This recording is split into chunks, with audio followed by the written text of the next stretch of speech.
ladies and gentlemen, hey, what's going on? Renee Box Young, thank you so much for liking, subscribing, sharing, showing your support, tuning into the lives, commenting in the comment sections of the videos. Subscribers since day one, I really appreciate each and every one of you. Recent subscribers, man, it's all love. Thank you so much. We are one community. We are family, definitely, man. And I just love chopping up the sport of boxing with you, you know what I mean? Y'all been jumping in. And I've just been catching up with my daily activities and things that I got to do, you know what I'm saying? And I've been, prioritizing my time as I usually do, time management, things of that nature, where I can go live, man. So, found a window of time once again. This time it's a little earlier. Throughout the week I've been just pushing these flash lives, man, because I have been, getting some windows of time, free time. So definitely got to take advantage. Today it's a little bit earlier. So definitely, man. I just don't know what time zone, depending on your time zones, it just depends. For me, it's earlier today. So definitely had to go live, man. I want to chop up some things, definitely, man. As you can see in the thumbnail, if I'm not mistaken, I posted a thumbnail of this flash live in particular, with concerning Amanda Serrano. Great fight against Bermudez. I mean, Bermudez, oh man, that was a beautiful fight. Such a beautiful fight. Matter of fact, I went live yesterday night with my guy, my sidekick, LeVar Cooper. We're talking about, other things, concerning, Ryan Garcia, Javier Fortuna being ordered by WBC. We're talking about Dillian White and Povetkin rematch, you know what I'm saying? A little prediction we got going on there. And, but there's more to talk about. There's just so much to talk about, man. So I want to get into this. I want to give my post-fight reaction concerning, the fight that we saw, Amanda Serrano versus Bermudez. Beautiful fight. They fought in, if I'm not mistaken, they fought in Puerto Rico. Such a beautiful location, out in the open air. It was just a beautiful fight, man. Beautiful fight. And I want to talk about that, definitely. So I hope everyone's great, man. I hope everyone's doing well. I hope everybody's safe, you know what I'm saying? So as I say, daily, man, we just get information, you get information, the boxing community, the boxing world, the world of boxing and the sport of boxing, just new things left and right all the time. And as a matter of fact, check this out. And I want to save this, you know what I'm saying, for this session. I just got information, man, right when I was, setting up, opening the platform and things of that nature. I just got new information right now. So heck yeah, man, more things to talk about. So that's what I'm talking about, definitely. You know what I'm saying? I just love it. And I had to go live, man. So, man, this is awesome. So let's get to it, man. Let's get right to it. All right, so as you can see also in the thumbnail, the flash live, the thumbnail, whatever. I want to talk about, Jermall Charlo, okay? I don't know if you heard it. I don't know if, you saw it as far as... an interview he had recently. I think it was on Custer. I think it was on Custer's, one of his interviews, what have you. I think it was his interview he had recently with Jermall Charlo, and some things he said there. So I definitely want to talk about that, okay? I definitely want to talk about that. So let's get it, man. Let's get it. And once again, I appreciate everybody who's been jumping in, man, in the flash lives, you know what I'm saying, in the live sessions. Constantly have new community jumping up on in here, you know what I'm saying? So definitely, I really appreciate you all, the comments. It's just fun. It's just so much fun having these lives, So I'm going to get right to this, man. And those who tune in after this, thank you so much also, you know what I mean? Those who jump in the middle of the sessions, towards the end, I just really appreciate you all, you know what I'm saying? Definitely. Thanks so much for your support. So let's get right to it, man. I'm going to get right to it. I'm just going to start going away, chatting away about this. So Amanda Serrano, okay, fight in Bermudez, okay, beautiful fight. Warriors. Bermudez was landing very nicely on Serrano. Also, I mean, we gotta give our credit to Bermudez, man. She was fighting. She was landing a lot of counters on Amanda Serrano, man. That's one thing I noticed about Serrano. Great fighter, obviously. I'm saying, if I'm not mistaken, around 7 division champ. I mean, she's she's awesome. Her accolades, man. That's the thing about, women pro boxing. Their accolades are just off the charts, man. Obviously, Claressa Shields. You got someone who's building her resume, recent undisputed champ, welterweight. That I have been following, that I have been posting, that I have been talking about. You know what I'm saying? Concerning McCaskill. Definitely. Everybody knows the accolades of Breakus, you know what I'm saying? Just amazing accolades, you know, multi-divisional champs, man. I mean, just insane. It's just insane, you know what I'm saying? The accolades of pro women boxers is just off the charts, man. So obviously it's because it's just different. It's just different, you know, the dynamics and things of that nature, you know. But man, Amanda Serrano, and if I'm not mistaken, Bermudez, her opponent, I think she's a 3-division champ. So, you know, she was landing quite well. Her counters against Amanda Serrano were quite well. I think what I see in this fight, you know, concerning Amanda Serrano is, I think she can use a little bit more head movement, man, definitely, concerning defense, you know what I'm saying? So she can slip the punches a little bit more, the counters, you know, the power punches that Bermudez was landing on her, man, wow. But Amanda Serrano, obviously, her punch volume, you know what I'm saying, going to the body, upstairs, you know, she was obviously, you know, she was winning the fight until the knockout happened, you know what I'm saying? Beautiful left-right hook to the body against Bermudez, man, ouch. Round 9, wonderful fight. I just enjoyed the fight, you know what I'm saying? Hey, what's going on? DT in the building. Briscoes in the building. Tyrone Spencer in the building. What's going on, family? Hey, I really appreciate you guys. Got some stuff to talk about, man, definitely. So I found a window of time. You know how I do the flash lives. Out of nowhere, man. I don't even schedule them. I just go out of nowhere. Boom. I got several things to talk about, man. And you know what I like about, you know, what I do here on this platform, I try to talk about different things as opposed to what everybody else is talking about. You know what I'm saying? Those who are new, Tyrone Spencer, I don't think I've seen you before. Thanks so much and welcome to Renee Boxing. I'll just give you a quick introduction. This is a platform where we simply discuss, critique, analyze, and just talk about the sport of boxing in a level-headed, mature fashion. That's all we do here. You know what I'm saying? Simple as that. And I try to talk about different things that a lot of people aren't talking about. You know what I'm saying? So, and like I said, I just got information right when I was setting this platform up, right when I was setting up the live, the equipment, what have you. I just got information, man. I just got information right when I was going live, you know, via social media. So, man, we're definitely going to talk about that. So, getting back to that, we, you know, I've been saying this. Come on now, I've been saying this for a minute. Pro, you know, women boxing, you know, has to be in the limelight more. It has to be pushed more. It has to be promoted more. First and foremost, by the freaking promoters, you know, by the networks. These networks, I mean, I just made a video recently, you know, some time ago that concerning what Clarissa Shields was saying on Instagram. She went live. She was on, I made a video about it. She was live, you know, with her promoter, and they were talking about how networks weren't pushing her fight that she had recently against Maria. I forgot her last name, whatever. But the recent fight that Clarissa Shields just had, you know, beautiful win. Clarissa Shields is just dominating. You know, she's just dominating, man. I just love it. I love watching her box. And she was saying that how networks weren't backing up and helping her out, weren't reaching, you know, weren't helping her out to showcase her fight in pay-per-view. The recent fight she just had. You know, women's boxing, you know what I'm saying? It's just sad how promoters. Okay, I gotta say this though. I gotta give credit to you know, even though I've criticized them all, you know what I'm saying? Because they're, you know, everybody has that stuff to criticize. Everybody has something to criticize. So, you know, Eddie Hearn, I gotta definitely give him credit, man, in promoting women's pro boxing. You know, I definitely have to. Last night, Amanda Serrano, it wasn't under DAZN or anything of that nature. I don't even know the promotional company, man. I really don't know. I think Luda Bella promotes, if I'm not mistaken, Amanda Serrano. So hats off to Luda Bella.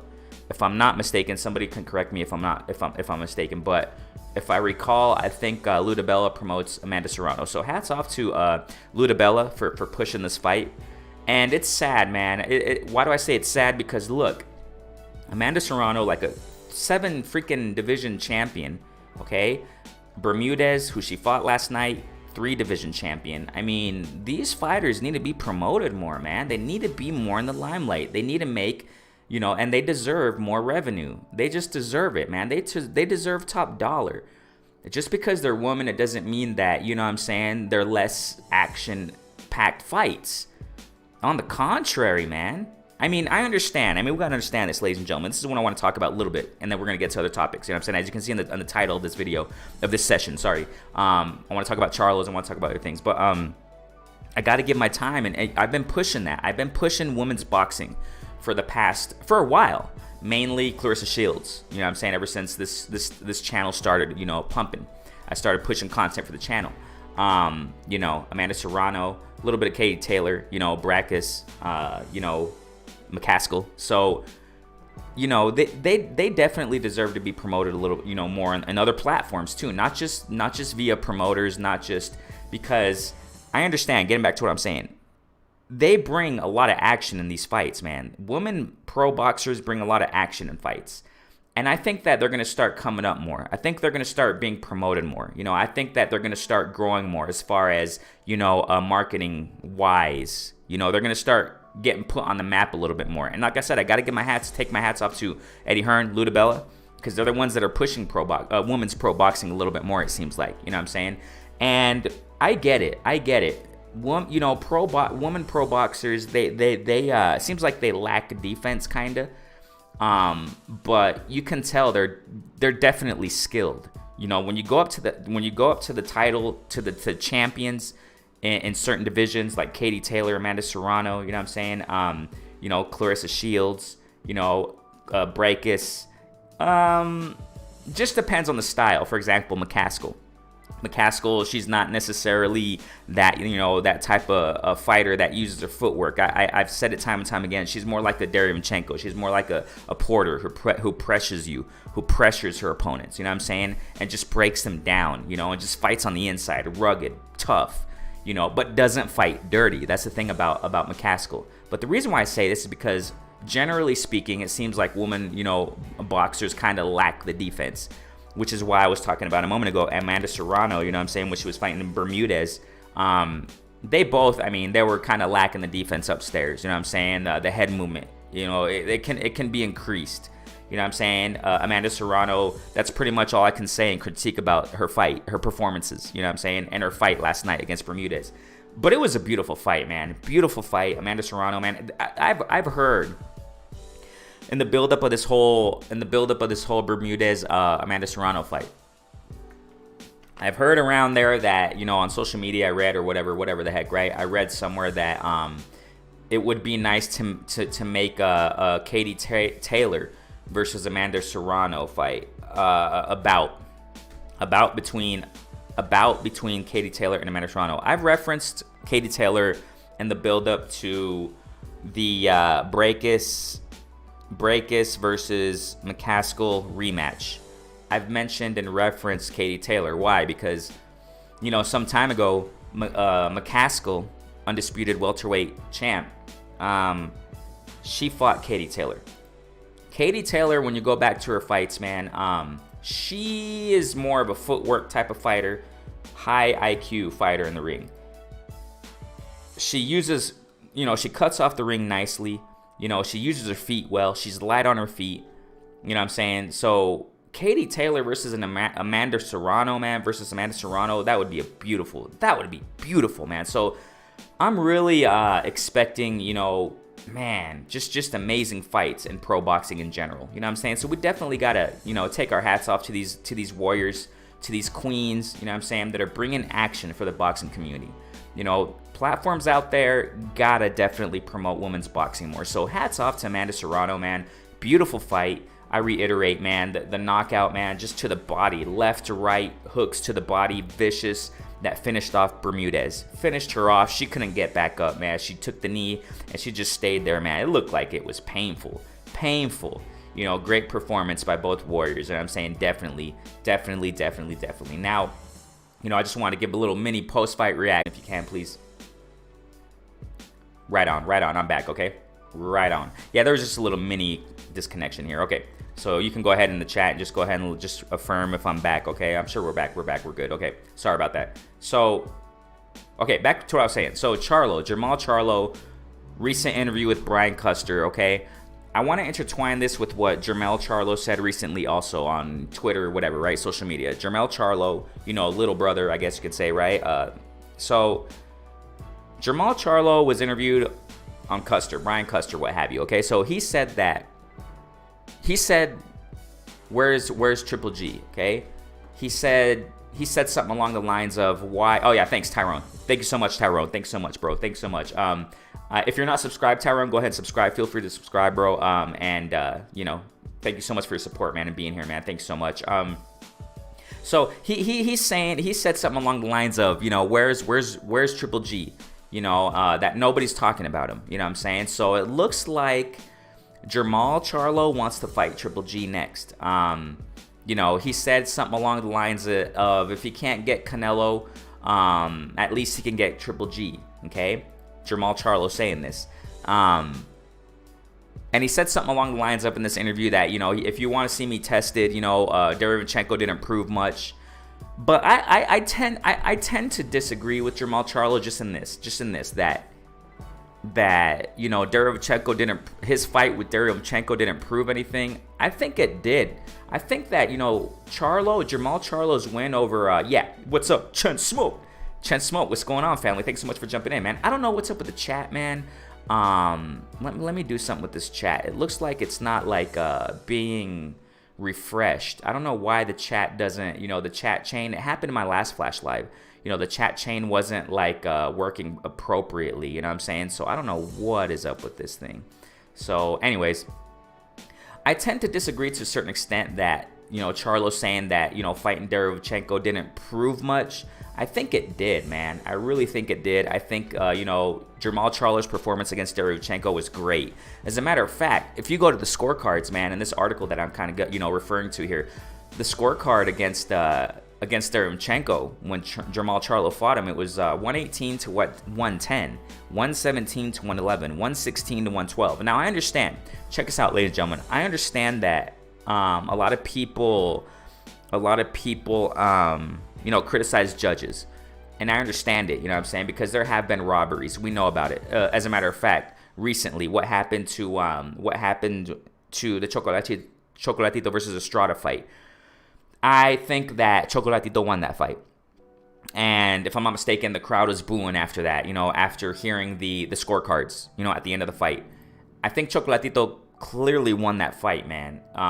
It probably wasn't a blowout win, but I think Chocolatito definitely won that fight. He was landing a lot on the inside.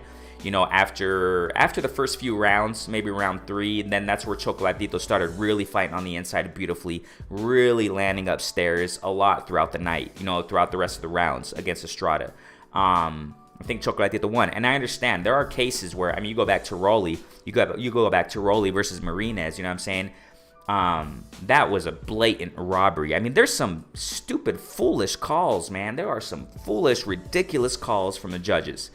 And that's where they definitely have to be criticized. But in this case in particular, Charlo versus Derevchenko, the scorecards, I think they were legit. Because we got to understand, there are some, a lot of calls are legit by judges. You know what I'm saying? A lot are. I'm not saying that they're always robbing people, and you know what I'm saying? Of course not. So concerning Derevchenko and Charlo, the scorecards, I repeat, were 118, 110, 117, 111, 116, 112. So Charlo beat Derevchenko very nicely. He was boxing very well, you know what I'm saying? Using the jab well, uppercutting on the inside beautifully against Derevchenko. So Charlo was saying kind of fighting against Derevchenko, Derevchenko didn't prove anything. He didn't. It just depends on what he was trying to say, how he was trying to say it. I think it did prove something. I think it proved in this aspect, the way I interpret it, I think it proved that Charlo's a great fighter. You know what I'm saying? Derevchenko, man, is not a pushover. He's a tough fighter. He proved it against Triple G. Derevchenko, and a lot of people debatably say, you know what I'm saying, say that Derevchenko won against Triple G.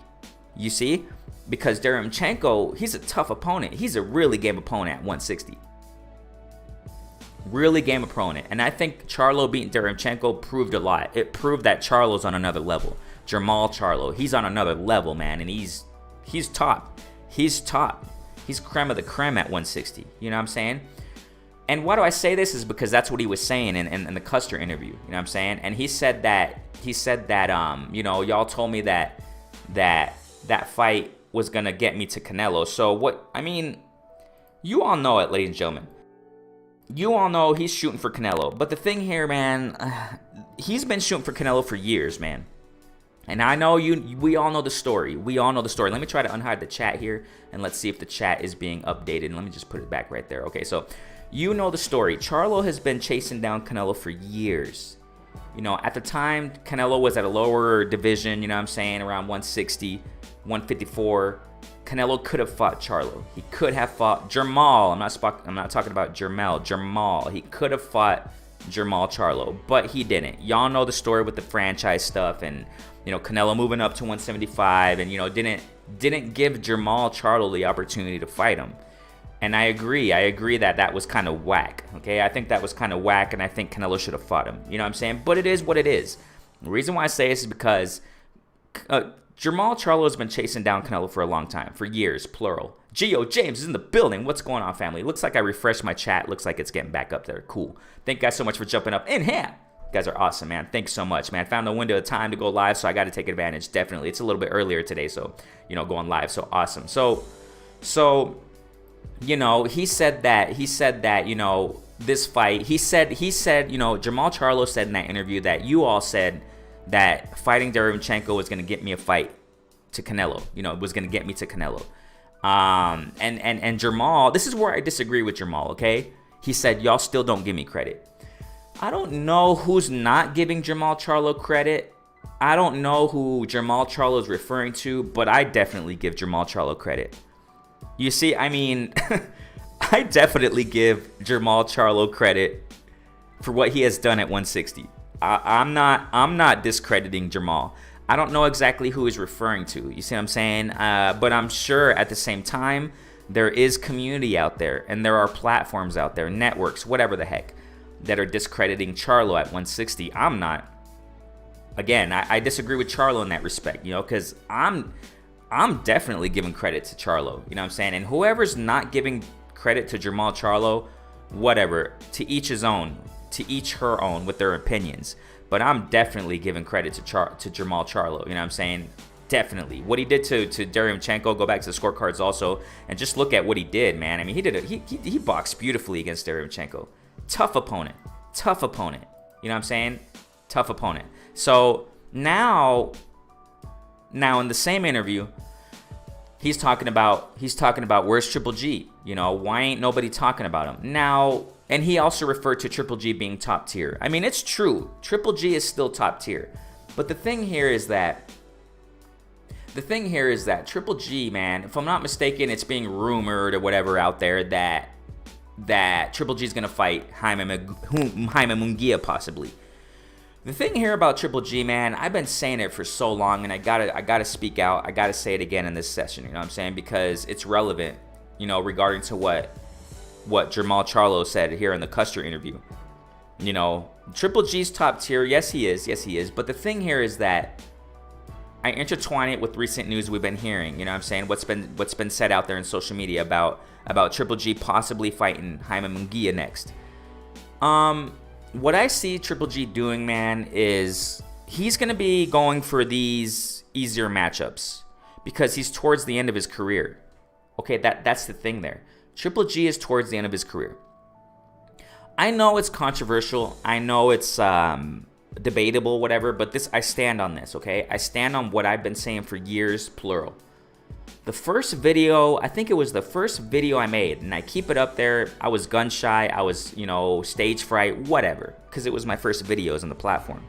The first video, I think it was the first video I ever made on this platform, on my channel, is called Triple G, the King for Long, like in a question mark. Triple G, the King for Long, like in a question mark, with a question, like doubting. At that time, I saw Triple G getting over the hill. Okay, he was getting over the hill, and I think at that time I made that video, my first video on this platform, my first video ever on this platform. It's called, I repeat, Triple G, the King for Long.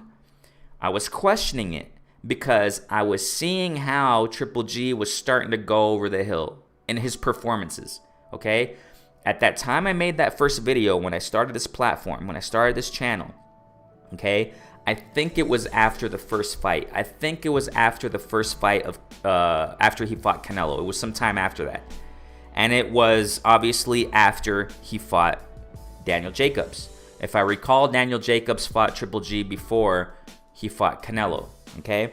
Now, when I saw Triple G fight Daniel Jacobs, I saw, you know what, this Triple G is not the same Triple G anymore. It looks like he's getting a little slower. It looks like he's not the same Triple G. You see? And then he fought Canelo. It was a draw, if I'm not mistaken, right? I know it's debatable. I know it's controversial. I know a lot of people say, no, Canelo lost. No, he won. No, you know, it was a draw. It was a draw. But why am I bringing this up? Because let's go back. Because I think Triple G, man, when I saw him fight Canelo, I mean, when he fought Jacobs, and then when he fought Canelo, I was thinking, you know what? No, the Triple G is going downhill, man. He's going down. Concerning his performances, concerning his speed, concerning his head movement, concerning, you know what I'm saying? All these little aspects that we see in fighters. He's started going over the hill ever since he fought Daniel Jacobs. Daniel Jacobs did very well. And as a matter of fact, when they were against the ropes, when Triple G knocked down Daniel Jacobs, the win that Daniel Jacobs got against that Triple G got against Jacobs, it was a very slim win. It was a very slim win. Had Daniel Jacobs not fallen down against the ropes when Triple G supposedly knocked him down. Okay, that's another thing. Do you guys think, go ahead and put in the chat there, do you guys think that was a legitimate knockdown? I don't know, man. I don't know. Because he was against the ropes, the balance, he I don't know, man. I just don't know if that was a legitimate knockdown. But anyways, had it not been for that knockdown, this is what I'm getting at. Had it not been for that knockdown, it would have been possibly a draw, man. It kind of reminds me of a Pacquiao versus Thurman. Had it not been for that knockdown, Thurman, he didn't have his feet spread apart, to avoid falling down when Pacquiao knocked him down. His feet positioning, the way that Thurman's feet were positioned, Pacquiao, maximized on that opportunity and boom, knocked down Thurman. Had it not been for that knockdown that Pacquiao had against Thurman, which is a beautiful knockdown, that was a close fight, man. That was a close fight, ladies and gentlemen. Let's not say that, Thurman didn't put up a good fight against Pacquiao. I think he did. I think it was a close fight, man. And I see it kind of the same as Triple G versus Daniel Jacobs. Had it not been Daniel Jacobs falling down, and I'm not so sure that was a legitimate knockdown when Triple G knocked down Jacobs. I just don't know. It's kind of weird. The way he fell, the way he was against the ropes, it seems like the ropes kind of had him off balance. They were kind of against the ropes. Kind of weird, man. But had it not been for that, it probably would have been a draw, Triple G versus Daniel Jacobs. Why am I saying this? Because at that time, when I saw Triple G perform against Daniel Jacobs, I was thinking, you know what? Triple G's not the same anymore, man. Going over the hill. He's starting to go downhill now. That's exactly why, and this is the context of why I made that video, why I pushed that video first. At that time of Triple G's career, I thought, you know what? Triple G's not the same anymore, man. And I repeat, the receipts on my channel, man. The first video of this channel is called Triple G, the King for Long, and I started doubting Triple G. And ever since then, check it out, guys. Ever since then, when he fought Canelo, the first fight, you can tell, you know what I'm saying? I know it was controversial, but it was a draw. But when you see performance-wise, what he did against Canelo, he's not the same. He wasn't the same anymore, And then after that, he rematched Canelo. Some time went by. Canelo popped dirty. Let's be factual here. He popped dirty. I don't care how much it was. I don't care if it was .001. I don't know. He popped dirty. Facts are facts. So they postponed the rematch between Canelo and Triple G, and time was ticking. The father time was ticking on Triple G. They rematched. Canelo boxed him out. I personally think that Canelo won legitimately against Triple G in the rematch. He boxed him out because Triple G wasn't the same anymore, and it's just been going down and downhill since then. Then he fought, obviously he fought another guy, he fought other whatever. Then he fought, then he fought Derevyanchenko, and y'all know the story there. A lot of people say that Derevyanchenko won. Derevyanchenko is landing a lot on Triple G, man. You see what I'm saying? So I'm saying all this so we can understand the background and you know, the trajectory of Triple G in the last couple years. Now look at his age, you know, and this is exactly why. I mean, I agree with Charlos saying that. I agree that Charlos saying that Triple G is still top tier. I definitely respect Triple G. He's still game. He's a fight, man. He can fight. He has power. He still can fight. I mean, of course he can still fight. It doesn't matter if he's out of his prime. Triple G can still fight. Quick example. When Mosley fought Canelo, he was way out of his prime. But he could still fight. Cotto was out of his prime when he fought Canelo, but Cotto could still fight and put up a fight. Same thing with Triple G. You know, fighters out of their primes. Austin Trout, he just fought recently, if I'm not mistaken, but he's way out of his. He's not the same Austin Trout. Let's be real here, ladies and gentlemen. But he can still fight. He can still put up a fight. You see? So Triple G, I mean, Jamal Charlo said he's still top tier. You know what I'm saying? In this Brian Custer interview. Yeah, he's still top tier. I don't negate that, but Triple G's not. He's just way out of his prime, man. He's not. You see? And this is why we're hearing rumors of Triple G possibly fighting. We've heard it recently, right? Obviously, that he's possibly fighting Murata. You know, what's this guy? Munguia. Now, Triple G, I don't think he's going to fight the top guys. I'm saying all this because he knows that he's not the same anymore. And he's going to pick and choose these easier competitive fighters. Who did he just fight recently? Come on now. Who did Triple G just fight recently? I forgot the dude's name, but it was easy work. It was easy work. You see? And how old is Triple? And this is exactly why I've been pushing videos for the past while, saying that, you know what, Triple G's not the same anymore. He's way out of his prime. And why the heck? I gotta say this again. Why the heck are networks out there trying to hype up a freaking a Triple G versus Canelo trilogy? That's a joke, man. I'm sorry. I got to say it how I feel. Okay? I'm going to get to the chat right now. Definitely. Thank you guys so much for jumping up in here. Let me give you a quick example. Please, let me give you a quick example. Okay? And the build-up between Canelo versus Yildirim. Okay? And the build-up. You know how networks come and interview the fighters before a fight, whatever. Yeah, you already know. I mentioned this, I referenced it, I just didn't make a video about it, but I referenced it and talked about it in a recent live or whatever, okay? In the build-up to Canelo Yildirim. I really didn't even talk about that fight in the build-up because we all knew the story there, okay? We knew who was going to win, whatever. We knew it. Nothing to really talk about, which is why I didn't make any videos about it. You can check my platform. I didn't make any thumbnails about Canelo and Yildirim. Why? Because we know what was going to happen. We knew what was going to happen. Easy work. He was going to knock him out. Yeah. You know the story. But in the build-up of that fight, okay, there was a platform. I just don't remember what it was called. It was in Spanish. They interviewed Canelo. And one of the first things they asked a man was, oh, so, you know, Triple G, will you fight him in a trilogy? And you know what?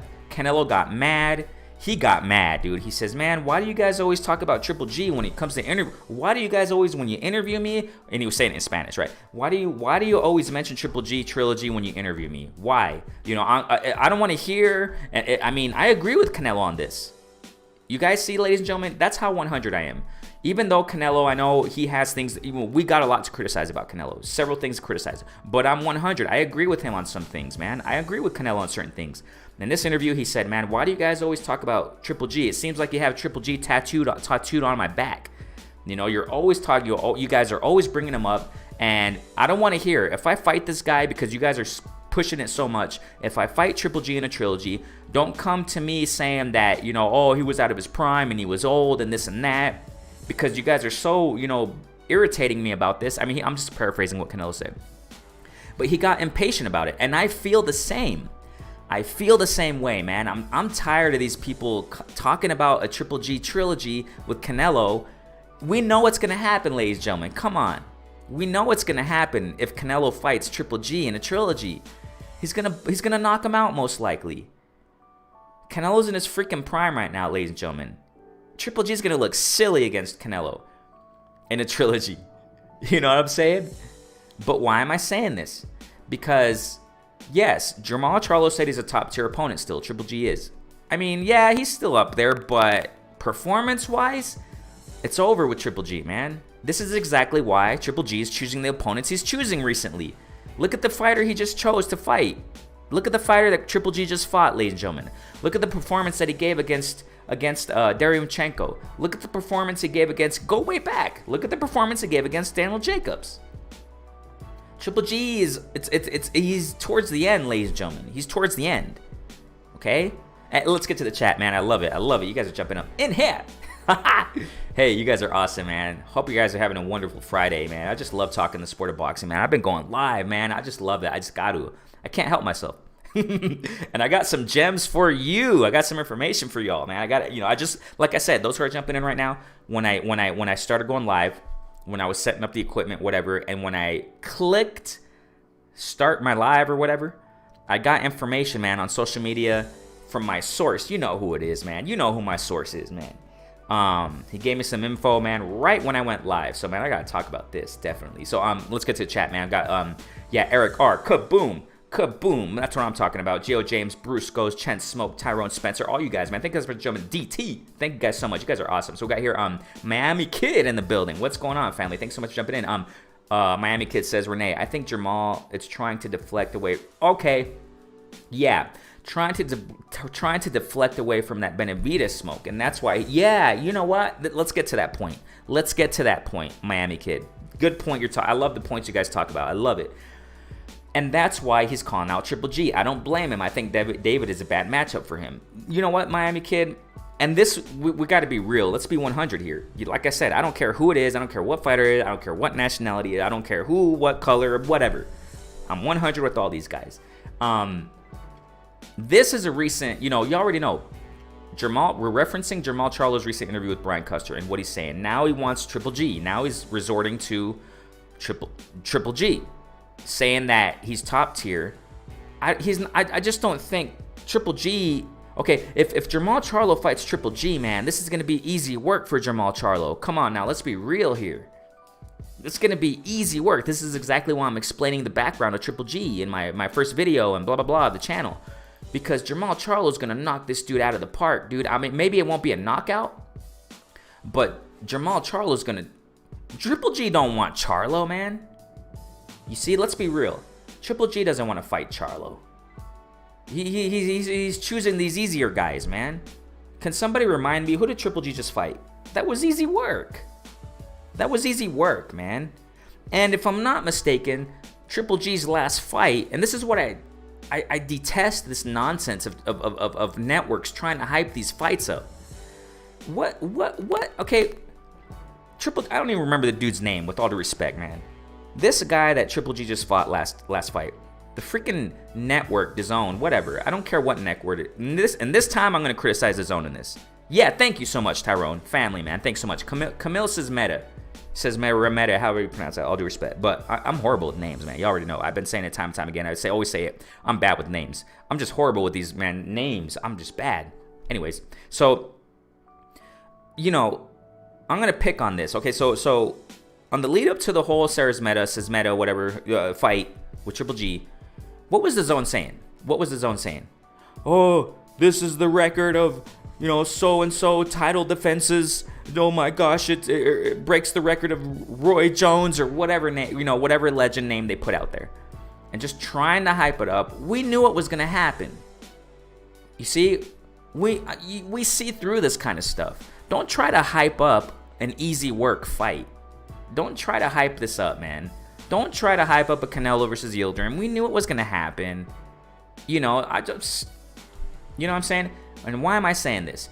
Because Triple G, he's going to choose these opponents. He knows the point that he's in his career right now. His age. His age. Out of his prime. Triple G's out the door, man.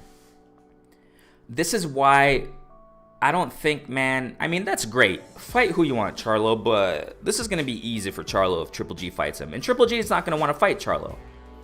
Triple G is not going to want to fight Charlo, ladies and gentlemen. And why am I talking about this? Because Jermall Charlo is recently talking about it. And now let's get to that other point that Miami Kid's talking, that he pointed out. So he says, You know, Jamal's trying to deflect away from that Benavidez smoke.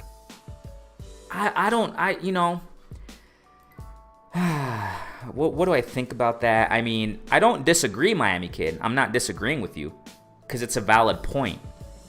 It's a definite valid point. Who's Benavidez going to fight next? This is a perfect matchup. Charlo versus Benavidez. It's a perfect matchup because my question is this. Who's Jermall Charlo going to fight next? Who's going to fight next? None of these guys want to fight Jermall at 160, or do they? Who wants to fight? Somebody put it out there. Who's calling out Jermall Charlo at 160 right now? Please, somebody tell me in the chat, man. Somebody tell me. Somebody tell me. Romo Lanes, what's going on, Romo? Cursor, my guy. You guys are awesome, man. I'm gonna one moment. I'm gonna start wrenching. All right, because y'all have been, you know, I'm gonna wrench those who've been rocking with me for a minute. Thank you guys so much. Let me just get it. Let me get it. Just bear with me, okay? So, and while I'm doing this, please, somebody tell me who's calling out Jermall Charlo right now. Who's calling out Jermall Charlo at 160?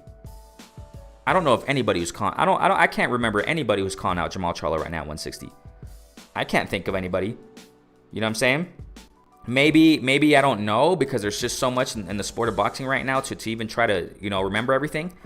You know, like I always say, there's just so many. It's just so much news and so many. But I don't recall anybody right now calling out Jermall Charlo. Okay. So it makes for a perfect fight, and the community has been crying out ever since. And okay, fine. Hold on.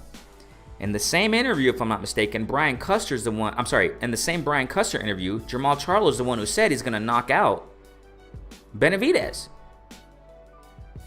I'm gonna knock out that mother, you know, whatever, Benavidez. So it just makes for the perfect fight. Benavidez just got done fighting, you know, Ellis. Ellis put up a great performance. I'm not taking anything away from Ellis. He has heart, man. He was fighting his butt off. You know, he was doing his best he could, but just that pressure, that Benavidez pressure. Now, may I say this? I know Benavidez, he, you know, red means danger, definitely. I love Benavidez. But he has flaws. And this is exactly why, in the context of that interview, when Charlo said that he'll knock out Benavidez, because he sees those flaws. He definitely sees those flaws. And Jermall Charlo has the skills to match up wonderfully against Benavidez.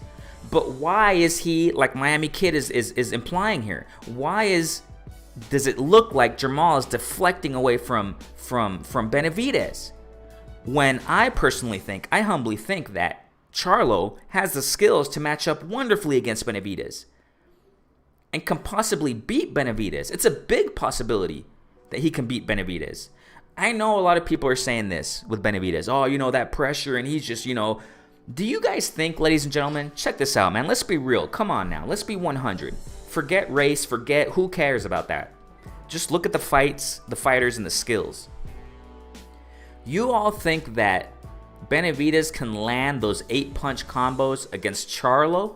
I don't think so. Come on now. You all think that Benavidez can land those 6 to 8 punch combos against Canelo? Let's be real. Come on. I know a lot of people are hyping it up like that and saying, oh my gosh, look at that speed. And I respect that, Benavidez. Man, Benavidez is just taking his opponents out. That's so awesome. I love watching him fight. I love watching Benavidez, and I love his heart. You know I'm 100 on this. I exalt the qualities of all fighters, and I love his heart. I've said it time and time again. I love how Benavidez, he's calling out these fighters. He's saying, hey, you putting my name in your mouth? Bring it then. Let's go. Stop this nonsense. I love his coach. His coach is also coming out on social media. They kind of, check this out. They kind of remind me, look at this. This is awesome. Benavidez and his coach, nobody's probably saying this, but I'm going to say it. Benavidez and his coach, they sound like Haney's, man. That's what I'm talking about. They're coming for the smoke.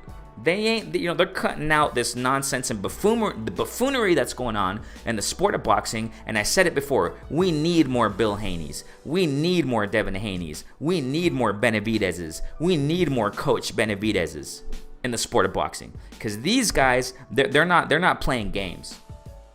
They're not playing games, man, and I respect that in Benavidez. They're about it. They want to fight. And check this out. Come on now. Let's be real. I'm gonna be real with Caleb. I'm gonna be real with Caleb Plant also.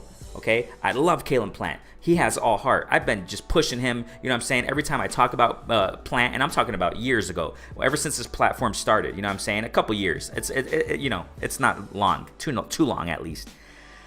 I have exalted Caleb Plant. I love Caleb Plant. But I just didn't dig how.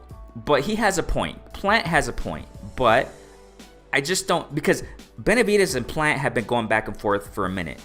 And in my humble opinion, I think Plant doesn't want to fight Benavidez, man. I just think that. If you think otherwise, please go ahead and put in the chat, man. We're family. I want to hear you guys. I want to see what you guys got to say. But I feel, because what did Plant say recently? No, he doesn't deserve, he's missing weight and he doesn't deserve a fight with me. He said something along the lines of that.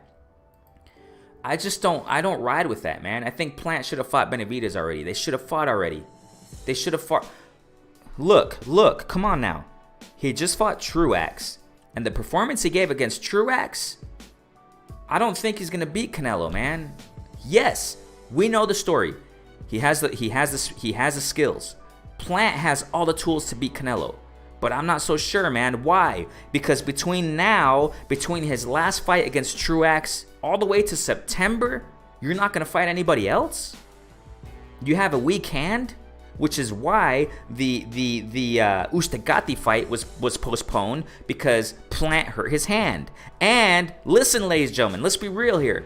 Plant hurt his hand against Truax. Aw, come on now.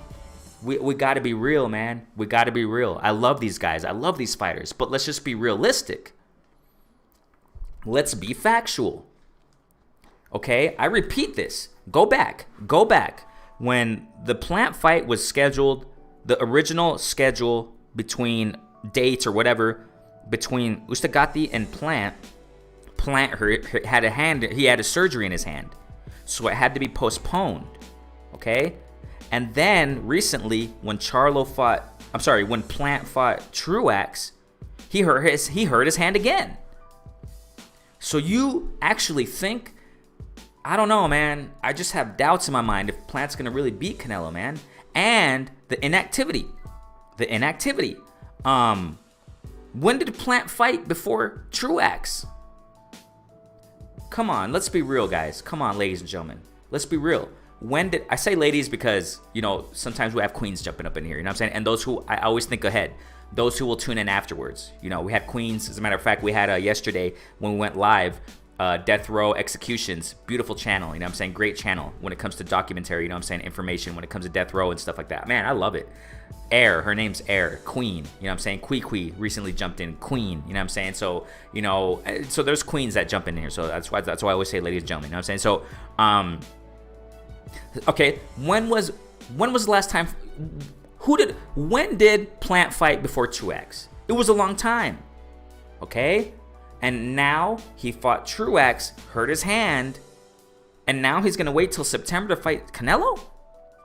It's too long, man. It's too long.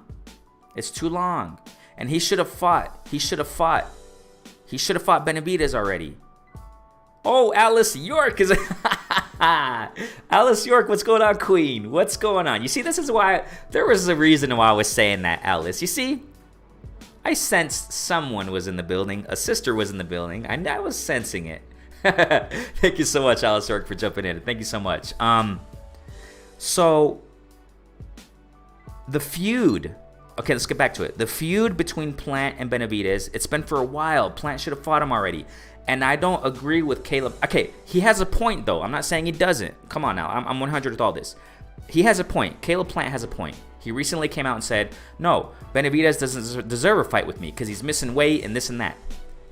Yeah, but you guys should have fought, man. You should fight him. Plant, you should fight Benavidez. That's why I feel Plant doesn't want to fight Benavidez. He doesn't want to fight him. But Plant has the skills. You think? Come on now, let's be real. Let's get back to that. Benavidez won't be landing 7 6-punch combos, 6 to 8 punch combos against Plant. No, he won't. Because Plant has the skills. He has enough skills. He's not going to stand there. He's not going to stand there against the ropes, man, and get all these uppercuts and body shots, hook shots to the body and uppercuts upstairs and hooks upstairs. 1, 2, 4 punch hooks to the body and 2 punch hooks upstairs by Benavidez against the ropes. Plant's not going to let that happen. Jamal Charlo is not going to let that happen against Benavidez, which is why in the Custer interview, in that same interview that Charlo said he wants to fight Triple G now, in that same interview, he talked about he'll knock out Benavidez. Why? Because Charlo sees the flaws in Benavidez, which is why it gives more reason for Charlo to move up to 168 and fight Benavidez. Because Benavidez is not going to land 9, 8, 7, 6 punch combos against Charlo like that. Nuh-uh, ladies and gentlemen. Nuh-uh. Let's be real. Come on. And it makes me like, come on, Charlo, don't. Triple G, no. Triple G, no, man. Don't go for him. He's out the door, man. And let's get back to what I was saying there about Triple G. Triple G, man, I've been saying it. He's at the end of his career. He's at the end. Let's be real. That's why Triple G's choosing the opponents he's been choosing after Derevchenko.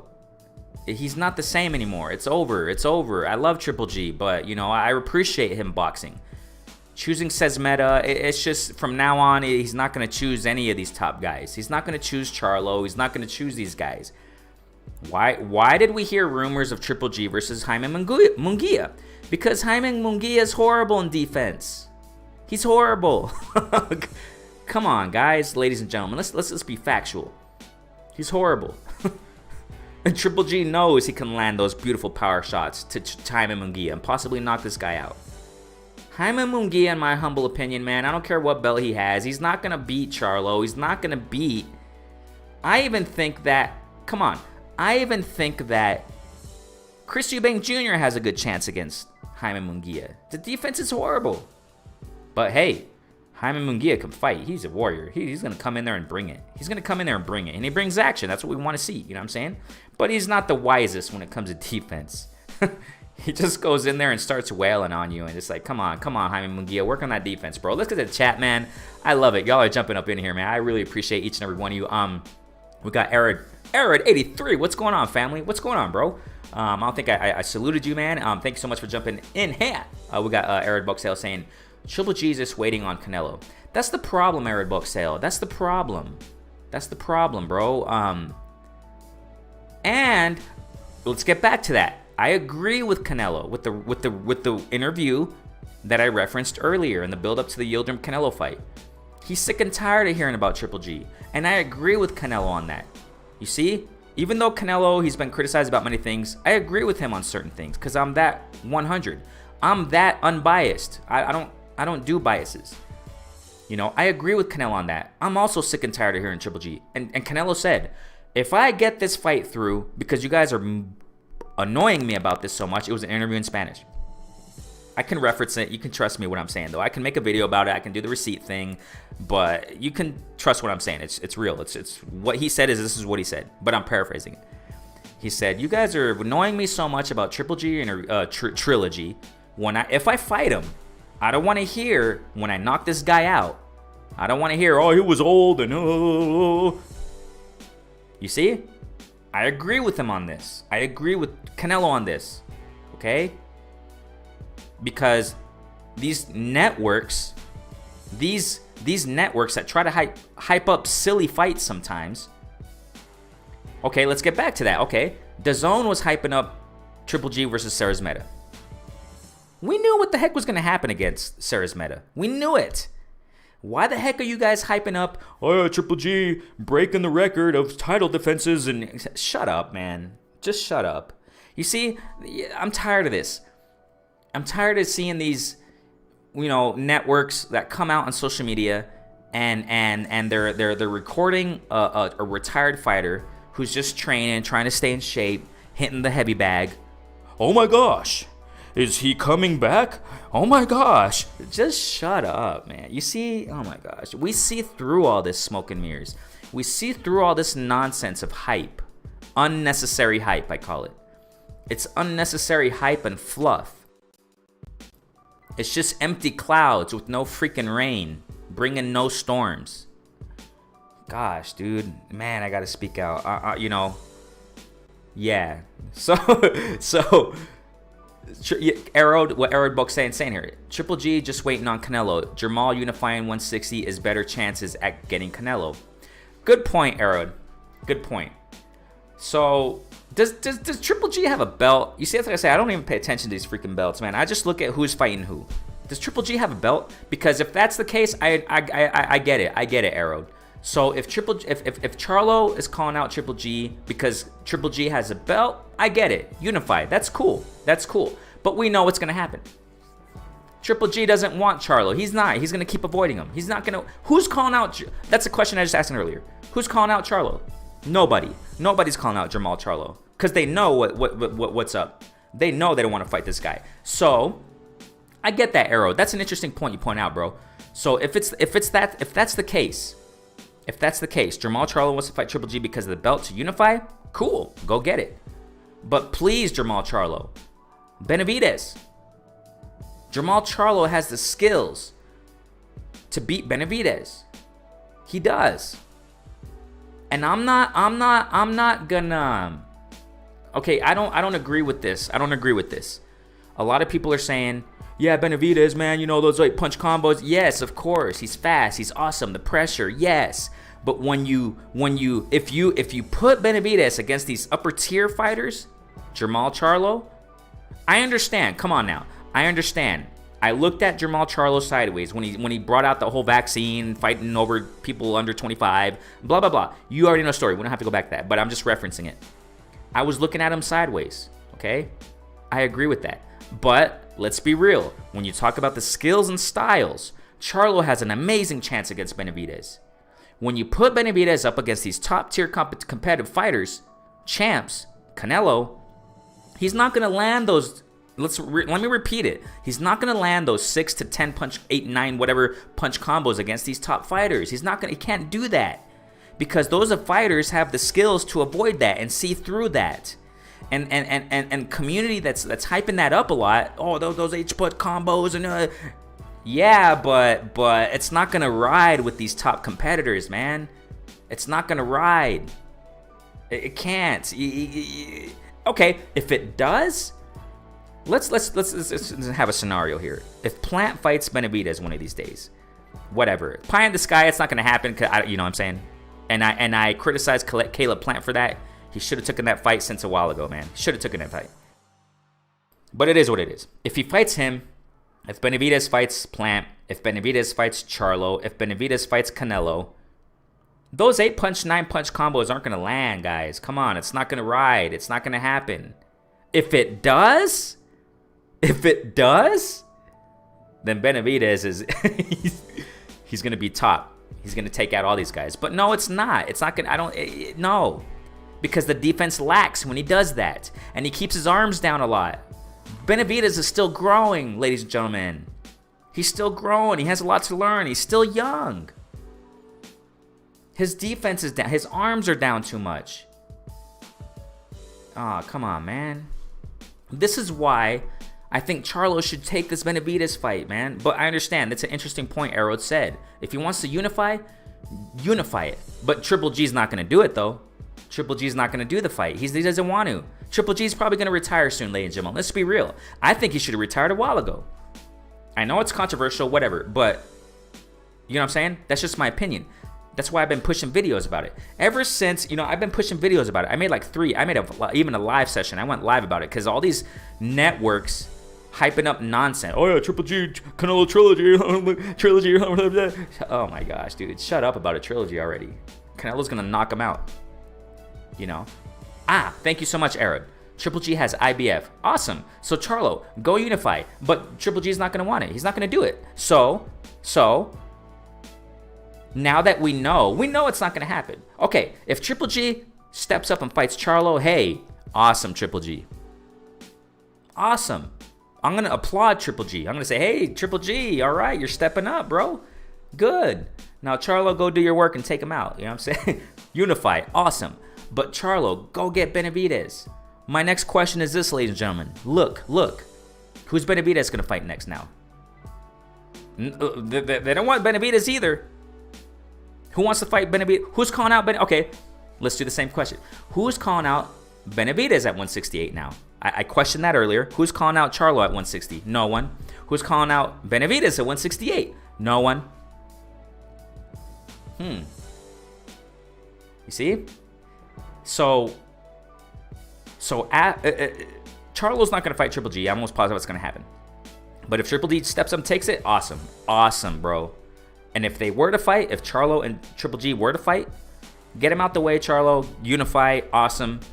And go fight Benavidez. Because who's going to fight Benavidez next? Who's calling out Benavidez? Who's going to fight next? We don't see nobody. Nobody. They don't want to fight him. Man, let me get to the chat. You guys are awesome, man. Y'all jumping up in here. Okay, let me get here. Okay, Eric R says it was Kell Brook to me. It was Kell Brook to me when I said this. He is what Floyd said he was. Straight up and down, no special effects. Right. Man, I'm so sorry, bro. I got behind on the chat. Who are you referring to, bro? It was Kell Brook to me. It was Kell Brook to me when I said this. He is what Floyd said. Oh, when Kell Brook, referring to Kell Brook, straight up and down, no special effects. Right. And we got here Tyrone Spencer. Thanks so much, man. We got here saying the Canelo fights took something out of Triple G. Yeah, definitely. And not just then. You know, I think that it's just the age. It's just the fights he's been in. You know, the time. You know, when he fought Daniel Jacobs, I even go back then, before the Canelo fight. Okay, check this out. Come on now. This just came to my mind. I love it. Check this out, guys. Let's be real. Come on. And nobody really talked about this. Maybe some, but I don't remember many people talking about it. And I don't even refer anybody. Nobody references this really nowadays. I do. And I've talked about it before. Why do you all think when Triple G was Canelo's mandatory for the WBC belt, I think it was at 160. This was years ago, ladies and gentlemen. Years. Okay? What did Canelo do? He vacated that mandatory. He didn't want to fight him. And what happened? You can go find it on Google. It's there. What happened? Triple G came to Mexico City, DF, if I'm not mistaken. You know, the capital, Mexico City, DF. And he came and got the WBC belt because Canelo didn't want to fight him for that. Because at that time, Triple G was still in his prime. It was before he fought. It was a while ago before he fought Daniel Jacobs. Let's be real, ladies and gentlemen. Come on now. And at that time is when Canelo was going through the whole lawsuit. When his former promoter was suing Oscar De La Hoya, or was suing Canelo, sorry.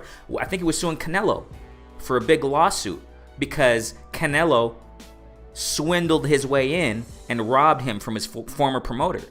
Come on now, no one's talking about this. No one really talks about this. We got to be factual in all aspects, okay? I'm ignorant too. Everybody's ignorant in something.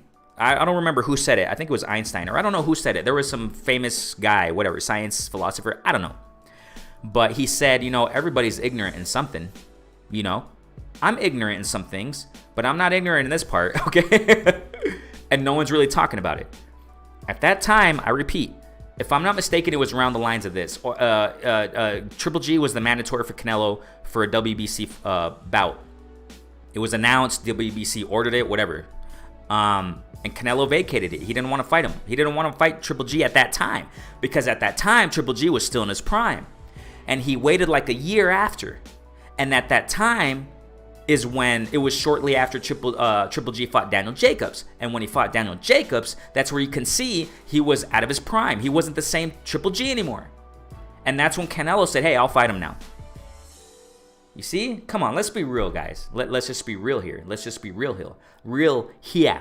Okay? So the reason why I say this is because Tyrone Spencer, I feel you though, bro. I feel you. But I saw that, ever since Triple G, I even go back to Daniel Jacobs. I saw that, Triple G started going out of his prime when he fought Daniel Jacobs.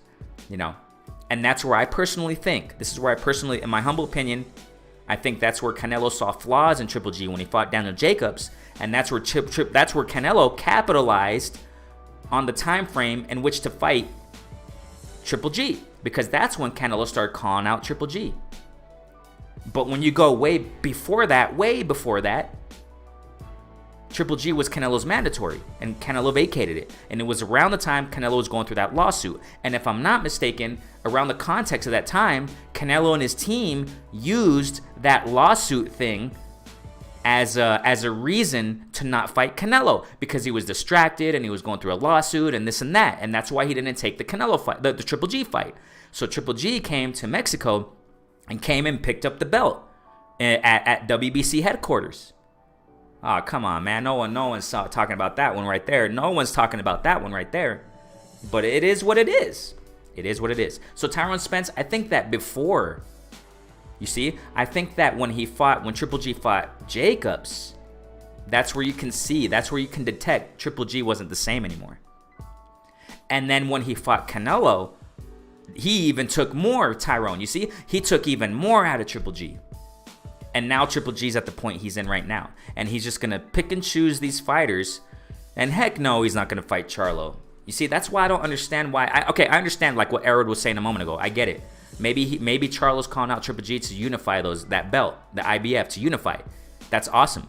But we know what's going to happen. Charlo's going to take Triple G out of here. He's going to kick him out of the ring. He's going to kick him out of the ring, man. Let's be real.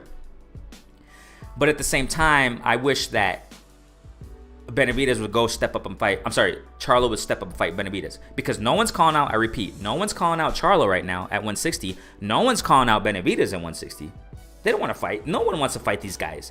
So the best thing to do is do a freaking Charlo and Benavidez, man. Oh my gosh, dude. Oh my gosh. I love chopping it up with y'all, man. Let me get to the chat again, man. Look at the chat right here. So we're gonna continue here. Erod Boxell says Triple G just waiting on Canelo. Yeah, that's the problem. Jamal unifying 160 is better chances at getting Canelo. Okay, I see that. I see that perspective. I think I read it earlier too. I see that perspective, Erod, that Jamal unifying at 160. Maybe he wants to do that, but that's the problem. And just like what I think family, Chris Reyna said it a moment ago, or somebody said it, everybody's waiting on Canelo. That's the problem with these fighters, man. Don't just be waiting and wishing upon a star to fight the top name. Fight your way up. This is why I've been criticizing Dillian White. And I don't even talk about this guy, really. The only reason why I'm talking about him is because of the fight tomorrow. Because he's going to fight in a rematch with Povetkin tomorrow. The only reason I talked about him some time ago is because he was going to fight Povetkin for the first fight. And he got knocked out, blah, blah, blah, post-fight reaction, lead up, blah, blah, blah. That's the only reason why I talk about White. But I don't really talk about Dillian White because he's just a loudmouth and just waits around to fight Wilder. Shut up. Stop crying about, 600 days, I haven't got my mandatory against Wilder. Shut up about that. Eddie Hearn?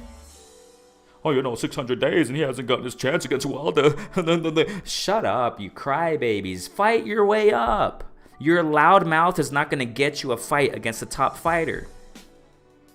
Man, I'm tired of these guys just sitting around waiting for Canelo, sitting around waiting for Wilder. No, fight your way up the freaking top. You see? That's just, man, dude. Man. So the best thing to do here, Jamal unifying at 160 to get a better chance at Canelo, I get it, but if you go and fight Benavidez, that will get your way to the top, bro. The world is going to look at you and they're going to be like, whoa. You know what I'm saying? I mean, come on, man. Yeah, exactly, DT. I can't think of anyone who's calling out. Exactly, DT. I can't think of anybody who's calling out Benavidez. I can't think of anybody who's calling out Charlo, Jamal. So fight Benavidez. Do it. Both of you guys clash. Man. Okay, Tyrone Spencer says here, jumping up. And Charlo has good footwork. Exactly, Charlo. Exactly, Tyrone. Exactly. I know. Let me get back to that. I know everybody's talking about, Benavidez, 8-punch combos. And blah. Yeah, but it's not going to work against Charlo. It's not going to work against Canelo. It might not even work against Plant. You see? So why not make the fight? Charlo, you got the skills. Stop doing the... I don't know if... Okay, I'm not going to say he's deflecting. I just don't know. It's hard for me to say. But I did look at Charlo sideways when he did that whole vaccine, 25-year-old, blah, blah, blah. But now he's coming out recently on Custer, because I personally think, I said this before, I personally think Charlo feels the pressure from the community. Because he opened his mouth already. Because this all started way before the Brian Custer interview. This all started way before the vaccine thing. This all started way before he said, oh, I don't fight no one under 25. It's because he opened his mouth and said he'll knock out Benavidez. He started feeling the pressure. Okay, check this out. Listen, come on now. He just went live recently on Instagram, and he had a gun out, and he was playing with a friend. I mean, you shouldn't do that, Charlo. Come on now. Don't be playing like that, bro. That's how people get shot, man. Accidentally. He had a gun out. He had a handgun, and he was like playing with his friend with his handgun. It's like, dude, what are you doing, bro? But anyways, all you see, man, he feels the pressure. He knows what's going on. All you see in the chat, Benavidez, when you're going to fight Benavidez, stop ducking Benavidez. Benavidez. Same thing with Teofimo. When Teofimo goes live on Instagram, hey, Haney. I mean, these guys feel the pressure, ladies and gentlemen. They feel the pressure. And I feel personally that Charlo has felt the pressure from the community, and now he's recently coming out on Brian Custer, going back to what he was saying before. Oh, I'll knock out Benavidez. I'll knock him out. I'll fight him. So go and do it, Charlo. You got the skills. Aside from all the shadiness, that things that he said, whatever, aside from that, skills. Charlo has the skills to take Benavidez out, man. He can beat him. I'm highly confident that Charlo can beat Benavidez. Because I reiterate, a lot of people saying about, how fast Benavidez is, yes, but he has big flaws, man. He has big flaws. So why not make the fight, Charlo? Come on, man. Step up to 168 and take him out. Or fight him, or prove, or I don't know. Whoever wins, my hat's off to whoever wins. Benavidez, if he beats Charlo, awesome. If Charlo wins, awesome. But make the freaking fight, man. Anyways, okay, let's get here. Will McClotty, be more, stand up. Hey, Will McClotty, what's going on? Hey, man, I appreciate you all for jumping up in hand. If you guys don't see you have wrenches yet, it's because I'm doing it incrementally, man. So just because one of the reasons why is because right now, if I open up another platform or if I open up another page, I don't want it to slow down my live right now. You know what I'm saying? To kind of, you know how it is with the processor of computers. If you don't have a good processor, and I'm using a different computer right now, so if you don't have a good processor in your computer, it kind of lags when you open up other windows. So I try to minimize it as much as I can. So man, Will McClotty, thanks so much for jumping up in here, man. Community's jumping up in this morning. I love it. Thank you guys so much, man. Let me continue here in the chat, man. We got here Will McClotty, hey, I appreciate everything you all do for jumping in here and being part of this community. We're doing newness here at Renee Boxell, man. Definitely, we're keeping it clean. You know how we do it, man. We keep it respectful, and we're open. Everybody's open to express their mind and opinion in a mature fashion. We don't do child's play here, you know what I'm saying? That's what I'm talking about. We're all grown up folks. We're all grown folk up in here, you know what I'm saying? Definitely. I appreciate what you do, Will McClotty. I appreciate what the community does here, man. I love it, man. We got here real Will McClotty. Yeah. Skippy Renee. Yeah. Triple G is over with. Yes, he is. And he's not going to take Charlo. Which is why I don't understand why Charlo's calling out Triple G. Triple G's not going to want to fight him, man. And so Chris Reyna says everyone is waiting on Canelo. That's the problem, Chris Reyna. That's the problem. It's like they're all scared to lose. Exactly, Chris Reyna. Step up to the plate, fighters, and get it on. Get it on. Curtis Anderson is in the building. The historian is up in the hand. What's going on here? Man, Kurt, I would send you a link right now, but right now I'm on a different platform, and I really don't know. I have to get the logistics and the ins and outs of this particular platform that I'm using right now. It's not StreamYard, but man, Curtis, thanks so much for jumping in here, man. Thank you so much, man. It's an honor to have you all here, man. Thanks so much. We got here, Eric R, Triple G got IBF, Alice York, Queen continues to say here, I think Triple G just want his just due. I think he won the first fight. Canelo won too. Canelo won the second one, you mean? So I think Triple G just want his just due. I feel you. Hey, sister, I feel you. I mean, if Triple G wants to, if he's calling and ranting and raving for the trilogy, that's fine. If he wants his just due, that's great. I mean, go do it, Triple G. I'll take, just like I said a moment ago, but in the situation with Charlo, if Triple G comes and steps up to fight Charlo, hey, my hat's off to Triple G, man. I would love to see it. But I just don't think he has it anymore. You know what I'm saying? To fight these top guys. Triple G, I just don't think. But hey, if he wants, that's awesome. The world would watch it. I'm sure the boxing community would watch it. Definitely they would watch it. You know what I'm saying? But we know what it is with Triple G and the state he's at right now. So let me repeat what the Queen is saying. I think Triple G just want his just due. I think he won the first fight. Canelo won the second. I think you're referring to that, right? Won the second. Yeah, Canelo definitely won the second fight. I humbly think, you know what I'm saying? So we got Bruce here. We got Brusco saying Benavidez and Charlo been going at it on YouTube. Shields says it's all talk and is a long way off. Oh, I didn't know Clarissa Shields, the GOAT, said that. Wow. Oh, okay. Yeah, man, I don't know, man. The time is now, though. The time is now. Why wait longer? Just get the freaking fight on. Get the freaking... Okay, look. Let me throw this in here. This is awesome. I just said it a moment ago. I just said it at the beginning of this session. That I got information when I was setting up to go live, when I opened the platform, right when I clicked start live or whatever the heck it's called, right? I got information, man. I was DM'd a message from my source. Y'all know my source, L-Dub. Go subscribe to L-Dub. Man, he's working. He always sends me information. And I reiterate, I said this before, he doesn't have to send me all this stuff. He always sends me information, man. And I just love it. And he sent me information, man, that, check this out. That Estrada and Chocolatito, that they're gonna most likely have a trilogy. Oh my gosh, awesome. Oh my gosh, awesome. Oh my gosh, awesome. Come on now, let's promote these things. See, there are fighters in other divisions, ladies and gentlemen, who are about it, who talk the talk and walk the freaking walk. You see? Chocolatito and Estrada are freaking warriors, man. Legends. And why aren't these guys in these other divisions bringing it on like other guys in lower divisions bringing it on? Why aren't they doing it? You see, if these heavier divisions were to bring it on like these lower divisions are doing, man, it would just be explosive. But they're just like what Bruce Scosa says, they're going back and forth on YouTube, and it's just like, come on, dude. Hey, but I mean, it is what it is, right? We got arrowed. Oh, Alex York Queen is saying, excuse me. Oh my gosh. Okay, so Alice York says yes. Triple G has belts. Arid Boxel says Triple G has IBF according to yeah. Okay, so let's continue. Arid 83. Yeah, Arid Berlanga's calling out Charlo, if I'm not mistaken. No, I'm sorry, Benavidez. Yeah, if I'm not mistaken, he's calling out Benavidez.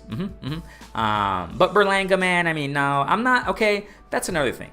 Let's get to Berlanga just for a minute. Great prospect, knocking out all his opponents.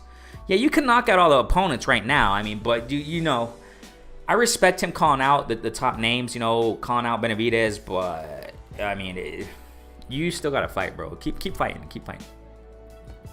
I don't get caught up in the, you know what I'm saying, and the whole, ESPN when all these, clips and highlights they do. They did the same with Lomachenko. I mean, obviously he got skills and all that, but but yeah, Berlanga, yeah, I think he's calling him out, but I don't think they're gonna make that fight happen. Berlanga's a little too soon in his career. It would be interesting to eventually watch though, definitely, man. Alice York says here, Benavidez need to fight plan. That's the problem. Excuse me. That's the problem, Queen. Plant, I don't think he wants to fight Benavidez. That's just my humble opinion. I don't think he wants to fight. I don't think he wants to do it. I don't think he wants to. Curtis Anderson, Bill, man, thank you so much, man. I'm going to hear the chat right here. So we got Chris Reyna. I'm starting to believe it's more of the promoters than the fighters. Chris Reyna, you have a really good point. Okay? That's why, Chris, and community, that's why I don't. But I mean, I look at it both ways. That's why I'm very, very cautious to call fighters duckers or call them this and that. I don't do that. I just don't do that because a lot of the times it is the promoters, Chris Reyna. A lot of the times, okay, fine. Look at what Bob Arum has done to his fighters. How he limits his fighters from fighting the top competition. Not all the time. But sometimes he does that. He just limits them because Bob is a freaking, you already know. He's just, and I keep it clean. I don't, the worst words I say is freaking, okay? Okay. So Chris, I think a lot has to do with that. I think a lot has to do with the promoters too. But at times I also think it may be the fighters. It may be the fighters. You know what I'm saying?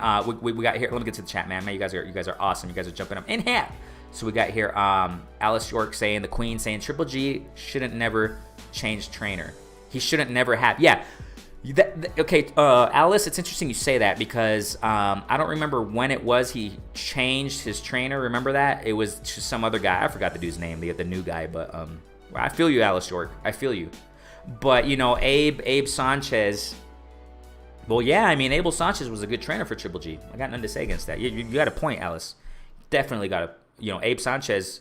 Yeah, that was his trainer, right? Yeah, his former trainer. He did pretty good. He was doing pretty good with Triple G, man. Doing very good. They made a great team. Chris Reyna says here, Andrade been calling out Jamal. Oh, yeah, that's true. But Chris, yeah, you're right on that. And what you were saying earlier, Chris, I personally think Eddie Hearn is the one who's not giving Andrade the best fights out there. I think that's Eddie Hearn's fault. And I think the root of the problem here with Andrade and having his lame competition that he's having, as a matter of fact, it's just beneficial, what I've been saying for a minute, that Liam Williams, it's official. Now they're doing the promotion stuff. They're going to fight, you know, Andrade, and it's going to fight Williams. So the root of that problem with Andrade and the opponents he's been getting, it's just like Bud Crawford. I made a video a long time ago. It's called Demetrius Andrade equals Bud Crawford 2.0. Because Andrade extended his contract with Eddie Hearn, and he's continuing to get these lame fights. So Andrade, you're just I don't know, man. I love Andrade, but man, it's just a sad cause. It's just a lost cause for Andrade, man. Sad. Alice York says Benavidez blew his chance right now. He blew his chance. Benavidez blew his chance. I mean, but the thing here, Alice, I just don't think Charlos making the moves to fight Benavidez right now. Benavidez wants it. I think you're referring to Caleb Plant, right? But the thing here also, I think Benavidez is genuine, man, as far as wanting to fight the guys out there. I think Plant doesn't want to fight him, and I think Charlo, he's not making the moves to fight him. You know what I'm saying? Southpaw Media, Boxing Media, what's going on, family? Thanks so much for jumping up in here. Hey, man, you guys are awesome. If anybody's not subscribed, you know, go ahead and subscribe. Doesn't cost you nothing, you know. And this is hey, I got to say this. This is a legitimate platform, ladies and gentlemen. No biases. None of that nonsense. Ain't got time for biases, because being biased, it blinds our eyes to the real genuineness of the sport of boxing. You know what I'm saying? It blinds our eyes. I ain't got time for that nonsense. I ain't got time to go warring with other platforms, because that's a lot of what biases do. That's a lot of what biased platforms do out there. They go to war with other platforms and say, you freaking this and that. I got time for child's play, man. I ain't got time for that. So if anybody's not subscribed, go ahead and subscribe here, man. Open platform to just talk about the sport of boxing in a level-headed fashion. We're all grown-ups up in here, you know, definitely, man. So, Shaq, Bell out. What's going on, bro? Hey, wait a second, guys. Just give me a second. I got to wrench some people up, man, because there are people that have been rocking with me that are not wrenched up yet, so I got to wrench you guys up. So, hold on, just give me a minute. And you already know when it comes to the wrenches, I was thinking about having like a formal meeting to have a meeting with wrenches, have a Zoom session with wrenches. I'll probably do that eventually. I'm just wrenching people up. It's time though. It's time, because sometimes we have had some weird folk up in here. You know what I'm saying? We have had some questionable folk that sometimes jump in the chats. You know, we're not going to deal with nonsense here, man, because this is a mature platform, man. We ain't playing games here. You know what I'm saying? So I don't see. Just give me a minute, guys. Just give me a quick second, please. Just bear with me, okay? Thank you guys so much for jumping in here. I think we don't have who. I can't find Shaq. Okay, let me find Shaq here. If I can't, I'll eventually wrench you guys up, man. Don't worry about it, okay? Just hold on, guys. Hold on. Just give me a second. Give me a second. Shaq, I can't find you here in this platform where I want to wrench him. Oh, there we go. There we go. Just 1 second, guys. Bam. Okay, cool. Set. Oh my gosh, I forgot Kurt. Oh gosh. Hold on, guys. So while that opens up, let me continue with the chat. Here. Okay, so we got Curtis Anderson, the historian. Oh yeah, we got Kurt wrenched up. I thought he wasn't. Okay, cool. So I'll eventually wrench everyone else. Y'all just keep jumping in, okay? So we got here Kurt, Benavidez, and Bitterbeative will all lose to Canelo. Man. Okay, now. Same thing with Beterbiev. Let's be 100. His recent fight he just had against whoever the heck the dude's name was. All due respect, man. I'm not good with names. I'm sorry. I'm horrible with names. Beterbiev just fought. He just fought. A lot of people aren't really talking about that, I don't think. But Better BF talked about, referenced, called out, whatever you want to call it, called out Canelo. Better BF's performance that he gave, recently, I agree, Kurt, I agree. I know Better BF's an animal. I know he's a beast. I know he can fight, blah, blah, blah. But no, I just don't see it. Skill-wise, Better BF, okay, he has an extensive, if I'm not mistaken, amateur record. But, okay, let's be real. Let's go. Let's do it. Let's chop it up. Lomachenko has supposedly approximately 400 fights in an amateur record. And that was a basis for a lot of platforms, or that was a reference for a lot of platforms to use to hype up Lomachenko a lot, okay? And the networks also. He's just amazing, amateur record, and and yes, that's fine, that's awesome. But the proof is in the pudding in the pro fight and pro boxing, okay? Pro boxing is not amateur fights, okay? I mean, let's be real. Come on, guys. Let's be real. I'm tired of all these other people, I mean, I get it. I respect it, but I'm tired of unnecessary hype. I got to refer to that again. So-and-so fighter has so many amateur records and, this and that. Okay, but the proof is in the pudding. What are they doing in the pro? What are they doing in pro boxing, professionals? It's different. It's not the same. So, they used that a lot with Lomachenko, and then he lost against Salido, and it is what it is. It is what it is, okay? Then he lost against Teofimo. Hey, but I'm not discrediting Lomachenko in his pro career. For crying out loud, I just went live earlier this week talking about that there's information coming out that Lomachenko's going to fight Nakatani. My hat's off to Lomachenko. He got skills. I got nothing to take away from him, but your amateur career is not going to save you in your pro career. That's kind of what I'm getting at here. And, I understand it, though.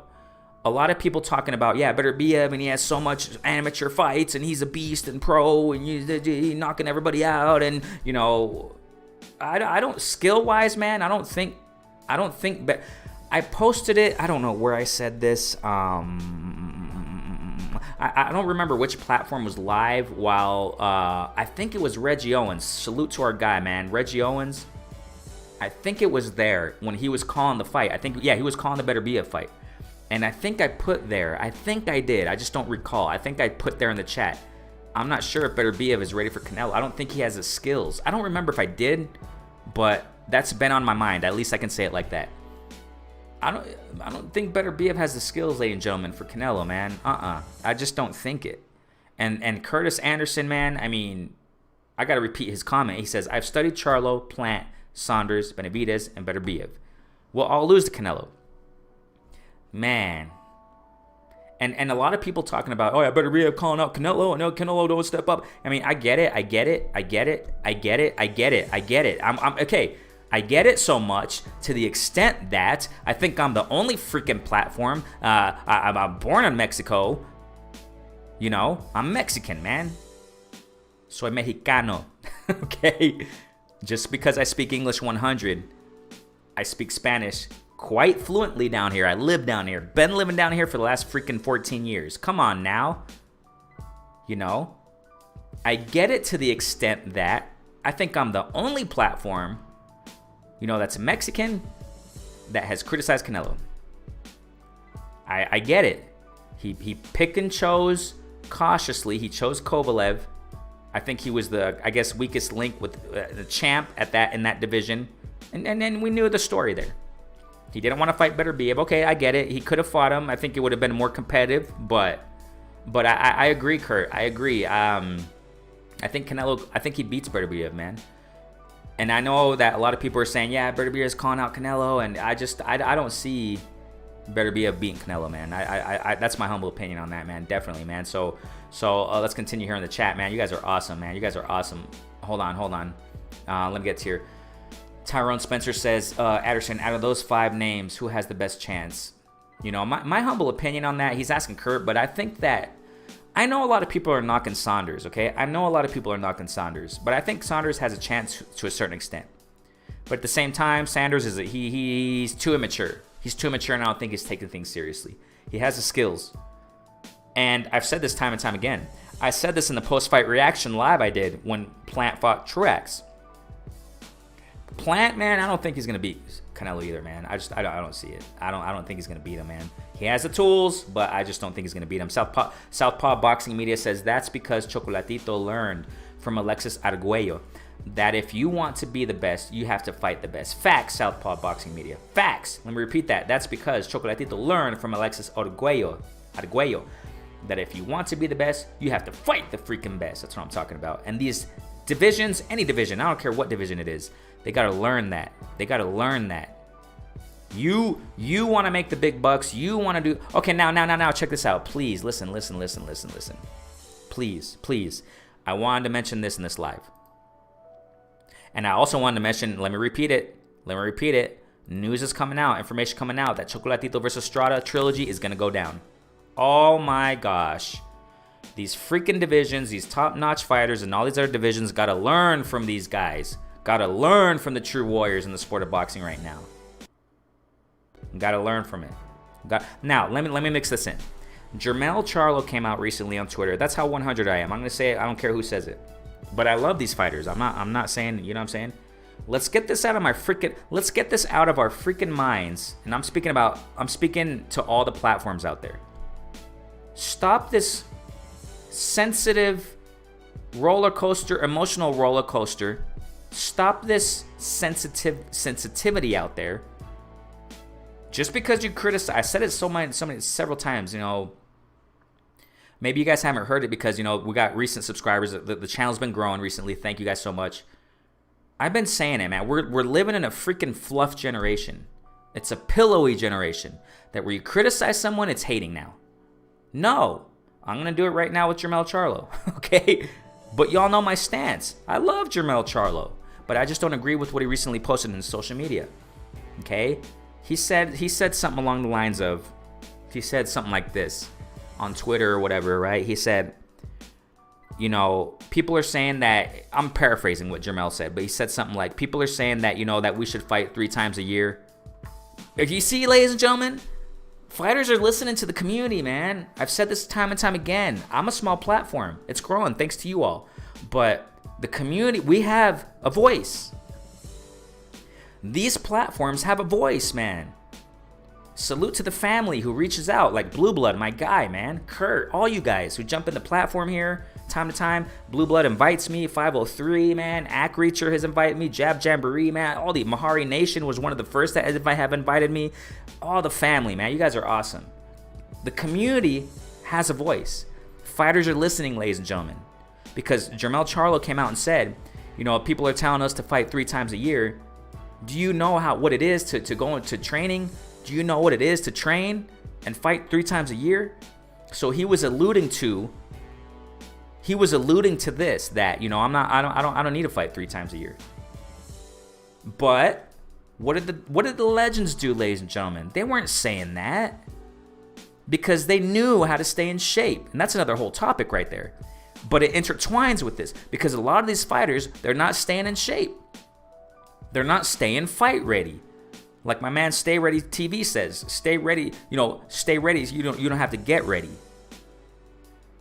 You see? I disagree with what Jermell said, man. He said, hey, you know what it is to fight through, you know, to be in a training camp? And he was alluding to, no, I don't need to fight 3 times a year. Caleb Plant recently, man, come on, guys, man, gosh, dude, I gotta be real, dude. Caleb Plant was just on an interview recently, okay? I don't remember what freaking platform, or what Fight Hype or something like that. I don't know. Fight Hub, I don't know.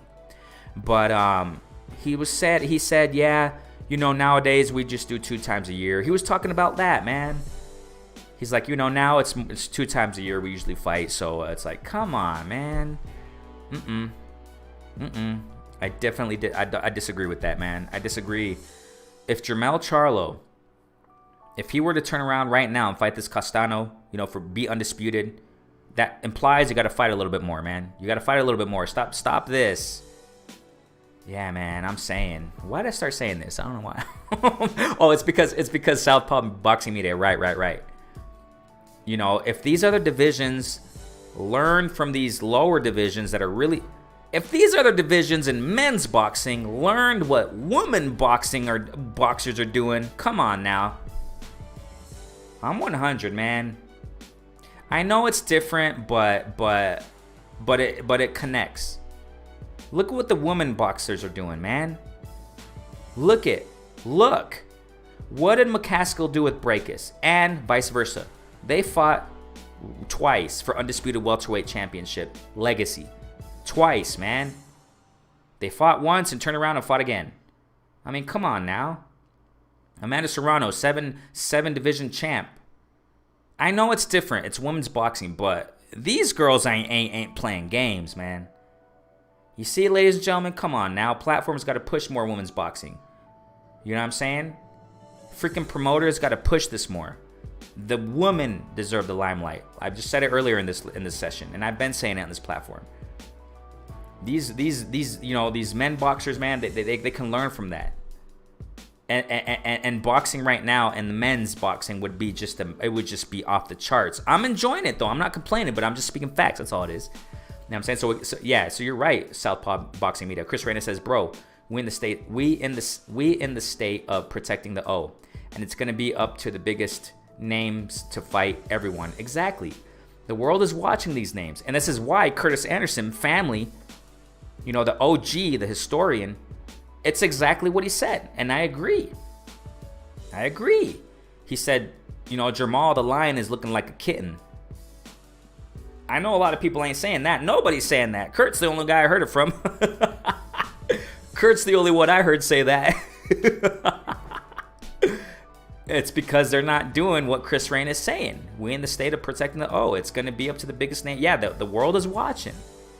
And when these people say fishy things, it's like, what? Come on.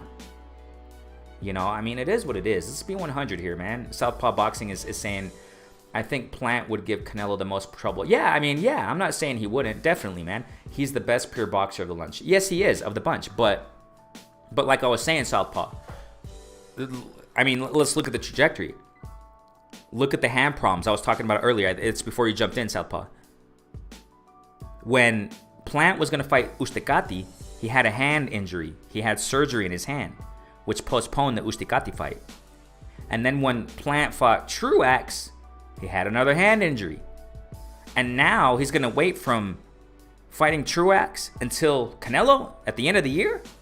No. It's just not going to work for Canelo. I'm sorry, for Plant.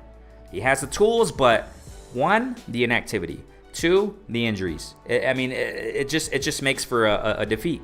It just makes for a defeat for Canelo. We can criticize Canelo all day because, like I said, I repeat, I'm one of the few that has done it. Mexican platforms. Because I agree, I tend to agree more. I can care less what platforms out there that are defending him in this aspect. I tend to agree more with the legends. The Mexican boxing legends. For crying out loud, I just talked about it yesterday. For crying out loud, Cesar Chavez Sr. is so real. Check this out. Come on now. Cesar Chavez Sr. is so real. He just came out in an interview and said that I hope I live to see the day that one of my grandchildren become a legend in the sport of boxing because my son, Cesar Chavez Jr., hasn't lived up to that. Oh, come on now. Oh my gosh, dude. I think the mic dropped right there. I dropped the mic. Let me repeat that. Cesar Chavez Sr. I tend to agree with them. I don't care what platforms out there are rocking and trying to defend flaws in fighters. And I don't care what race they are. I tend to agree more with the Mexican legends. Cesar Chavez Sr. is one of those guys who have criticized Canelo about this. About you already know why. I don't have to go back to that. Okay? I don't have to go back to that. But I tend to agree more. Cesar Chavez Sr. is so freaking real. He said that, I hope I live to see the day that one of my grandchildren grow up to be a boxing legend, and live out legacy, because my sons, plural, I think he said both, haven't lived up to legacy in the sport of boxing. That's how real he is. And I tend to agree with those who are real. Or I do. I agree more with those who are real. Juan Manuel Marquez, Cesar Chavez Sr., Eric Morales, Ignacio Beristain, legendary Mexican coach. I can go on and on. Estrada. I mean, see what I'm saying? I mean, sometimes I forget why I say things. Oh, yeah. Because, let's be real. Canelo, even though he's been criticized, let's be real. He's being active. And I know it. A lot of people are going to say, yeah, but look at the fighters he's fighting. He's active, but look at the guys. I mean, I get it. But who else is fighting as actively as Canelo, man, right now? Right now, at least. Plant. Why am I saying this? Because we'll go back to Plant. Even though he has the skills to do it, these points that we just talked about, it makes for a defeat against Canelo. It just does. And I'm going to be, why do you think I didn't even talk about? Let's go back to it. I mean, I'm 100 with all these guys. I don't care. I didn't care about Canelo Yildirim. I don't care how much freaking fireworks you put in the stadium. I don't care how, we know what it is. We know what it is. You know what I'm saying? But let's just be factual. Canelo, he's being quite active in it. He's not, I don't think Plant's going to beat him, man. Southpaw Boxing Media says Charlo, he has the tools though, definitely Southpaw. He has a tool. Southpaw continues to say Charlo would give him trouble too, but I think Canelo beats him as I think Charlo would be in my humble opinion, I think Jermall Charlo is one of the candidates that would give Canelo the most problems. Andrade, no. Because look at the freaking opponents he's fighting. Okay, fine. Let's parallel this. Look at the opponents Bud Crawford is fighting. He's not getting challenged. If a fighter's not getting challenged, you actually think they're going to be ready for top-notch champs? No. Let's be real. Come on, guys. Ladies and gentlemen, I know there might be people here who rock for Bud. That's fine. But, it's just on the opponents. Like, if a fighter's not fighting top-notch competition, they're not going to be ready for the top-notch champs. You know what I'm saying? I mean, man. So yeah, I think Charlo would give. I think he would, and Andrade wouldn't. And I know a lot of people. I got to be real, and this is just my humble opinion. Okay, I'm just my humble. Andrade's not going to be. He won't beat Canelo, man. And I know a lot of platforms were rocking for Andrade, and yeah, Andrade is so skilled southpaw and this and that, and I get it, man. But look at the freaking opponents he's fighting, man. Of course he's gonna shine. Oh my gosh, dude. Of course Andrade's gonna shine against these freaking fighters, cause he ain't fighting good competition. He ain't. Oh my gosh. Oh, I gotta slow down here. I know a lot of people say, yeah, Andrade, man, he'll beat Canelo. And I don't know. You got to slow down on that talk. Man, because, nah, man. And then when was the last time Andrade fought? Oh, my gosh, I'm done. I'm done with this. I'm done with this, man. Okay, let's continue in the chat here. Okay, so... Oh, my gosh. Okay, Curtis Sanders said the OG bag historian says, man, I wish I had you on, Kurt. Man. Like I said, in this platform, I don't know how the logistics of it. I got to understand it. It's not StreamYard. I would have automatically sent Kurt a link, man. So we got here, Plant gets hit and gets tired. I mean, he was getting hit and tired against Truax. Oh my gosh, dude. I don't know. I don't know what it is when people say that. Oh my gosh, dude. We just got to be so real. You see how it's not common to see realness out there, ladies and gentlemen. It's not common to see realness out there, ladies and gentlemen. We got to be unbiased, man. Ladies and gentlemen, there's newness coming out in these platforms, plural. I'm not saying of course not, I'm not the only one. But there's realness coming out in these platforms, plural, that's going to expose the fake, that's going to expose the nonsense and biases that's out there. Plant gets tired. Look what he... Oh my gosh, dude. Visualize it. Go back to the Plant and Truex fight. Yes, Plant has skills and stuff, but exactly, Kurt. He was getting tired in the second half of the fight. He was getting landed upon. Truax was landing some shots. Exactly. Let me finish what Kurt's saying, man. I mean, just wow. That's always that. Plant gets hit and gets tired the second half of the fight. His inactivity and weak competition will cost him. It's going to cost him dearly. And I respect Plant's heart, though, because in that same interview I was referring to about Plant saying that, right now, nowadays, fighters just fight twice a year. So, I'm not going to fight again. And I'm not going to fight again between now and Canelo because, we'll just fight twice a year. It's like, what, dude? And that's exactly what Kurt is saying here. And that's what Plant said. That's what Plant said. So yeah, I'm just, in other words, he's like, I'm not being as active as, It's like, come on, man. Come on. I just lost the freaking chat. Hold on. Let me get to the chat. Canelo is, so Kurt continues to say Canelo is experienced and active. The others are not. That's just facts. You cannot go around that. You cannot. I just lost the freaking chat. Hold on, man. You guys are just, I appreciate you all. You guys are jumping in here, man. We got people in the building. Remember to like and subscribe. If anybody's not subscribed, share this, man. We're growing here. We're growing, and I thanks to you all. Thanks to you all. This is a platform where we can speak realness, and that's it. I don't care about biases. I got to repeat that, and I'm going to keep rocking what I say. I don't care about biases. Biases blinds our freaking eyes. Being biased in anything blinds our eyes to realness. That's what we're rocking here, man. We're rocking realness right here, man. So, oh my gosh, I lost the chat. I got to go back. Hey, we got Trick Nolte's in the building up ahead. Man, Trick Nolte, how you doing, bro? It's so great to see you here. Man, I lost the chat. I'm so sorry, man. You guys are speaking so many facts here. I got to pay attention to all your chats, man. That's how I do it, man. I definitely got to pay attention to chats. Bruce Go says, almost every great fight. I'm sorry, Bruce Goes OG says, almost every great took that L. Yeah, every great fighter, took that L and came back better than before. Quick example, Anthony Joshua. Okay, man, come on. You see, I mean, I know he gets criticized. I know people call him even gay. I don't do that, okay? I see what I see and I speak on it.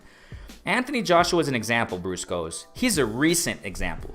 Let's get to modern times. We'll even get to modern times. Look what Anthony Joshua did after getting pummeled, after getting manhandled by Andy Ruiz. What did he do? He came back, trained, and he boxed out Andy Ruiz. He won.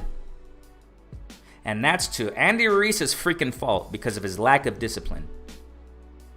Because of his lack of discipline, getting fat and gaining weight and, partying. And Andy Ruiz, you weren't cut out to be a champ, bro. I'm sorry, man. Oh my gosh, dude. I gotta stop. I gotta stop doing this. I gotta stop speaking like that. I think I'm speaking my mind a little bit too much, man.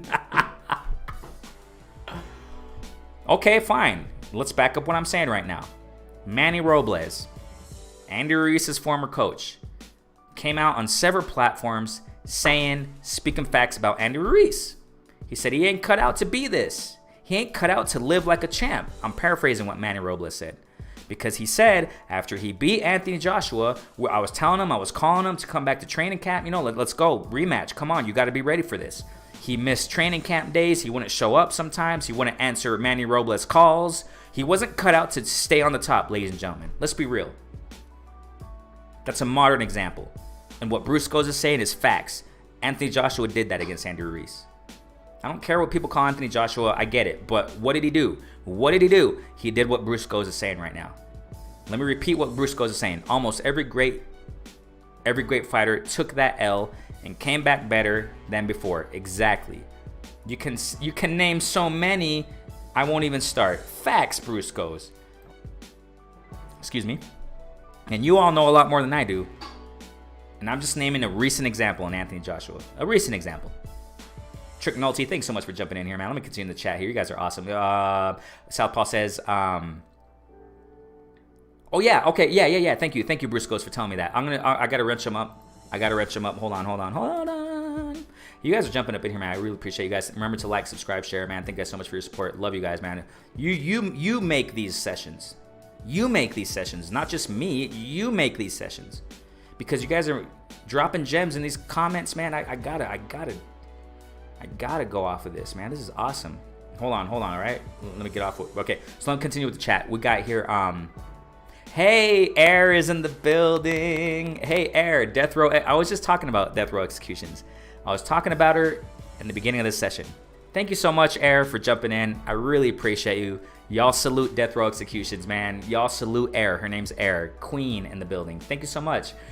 So Southpaw says, agreed, my man. He does. And I believe Canelo beats him, but I can see the first 6. Right. I just don't, plan. I don't know, man, about him against Canelo. Chris Reyna says, he has the tools, though, definitely. Chris Reyna says, that's why I respect Jermell a lot. He lost and came. Oh, another great example, Chris Reyna. Another great example. Yes, sir. Thank you so much. Jermell's another example. He lost against Harrison, came back like a real champ does, trained, and learned from his loss. All these fighters got to take the freaking blueprint and do that. And those are just modern day examples. Go fight these champs, even if you take a L, and come back and make a legacy. That's facts, man. Let me continue here. So we got Alice York, Queen, facts. Lazy fight era now. Let me repeat what the Queen is saying. Lazy fight era now. Okay, let me wrench you guys up. Hold on, please. I gotta wrench people up who've been rocking with me. Hold on. Just give me a moment, please. I just appreciate you guys for jumping in here, man. Thank you guys so much.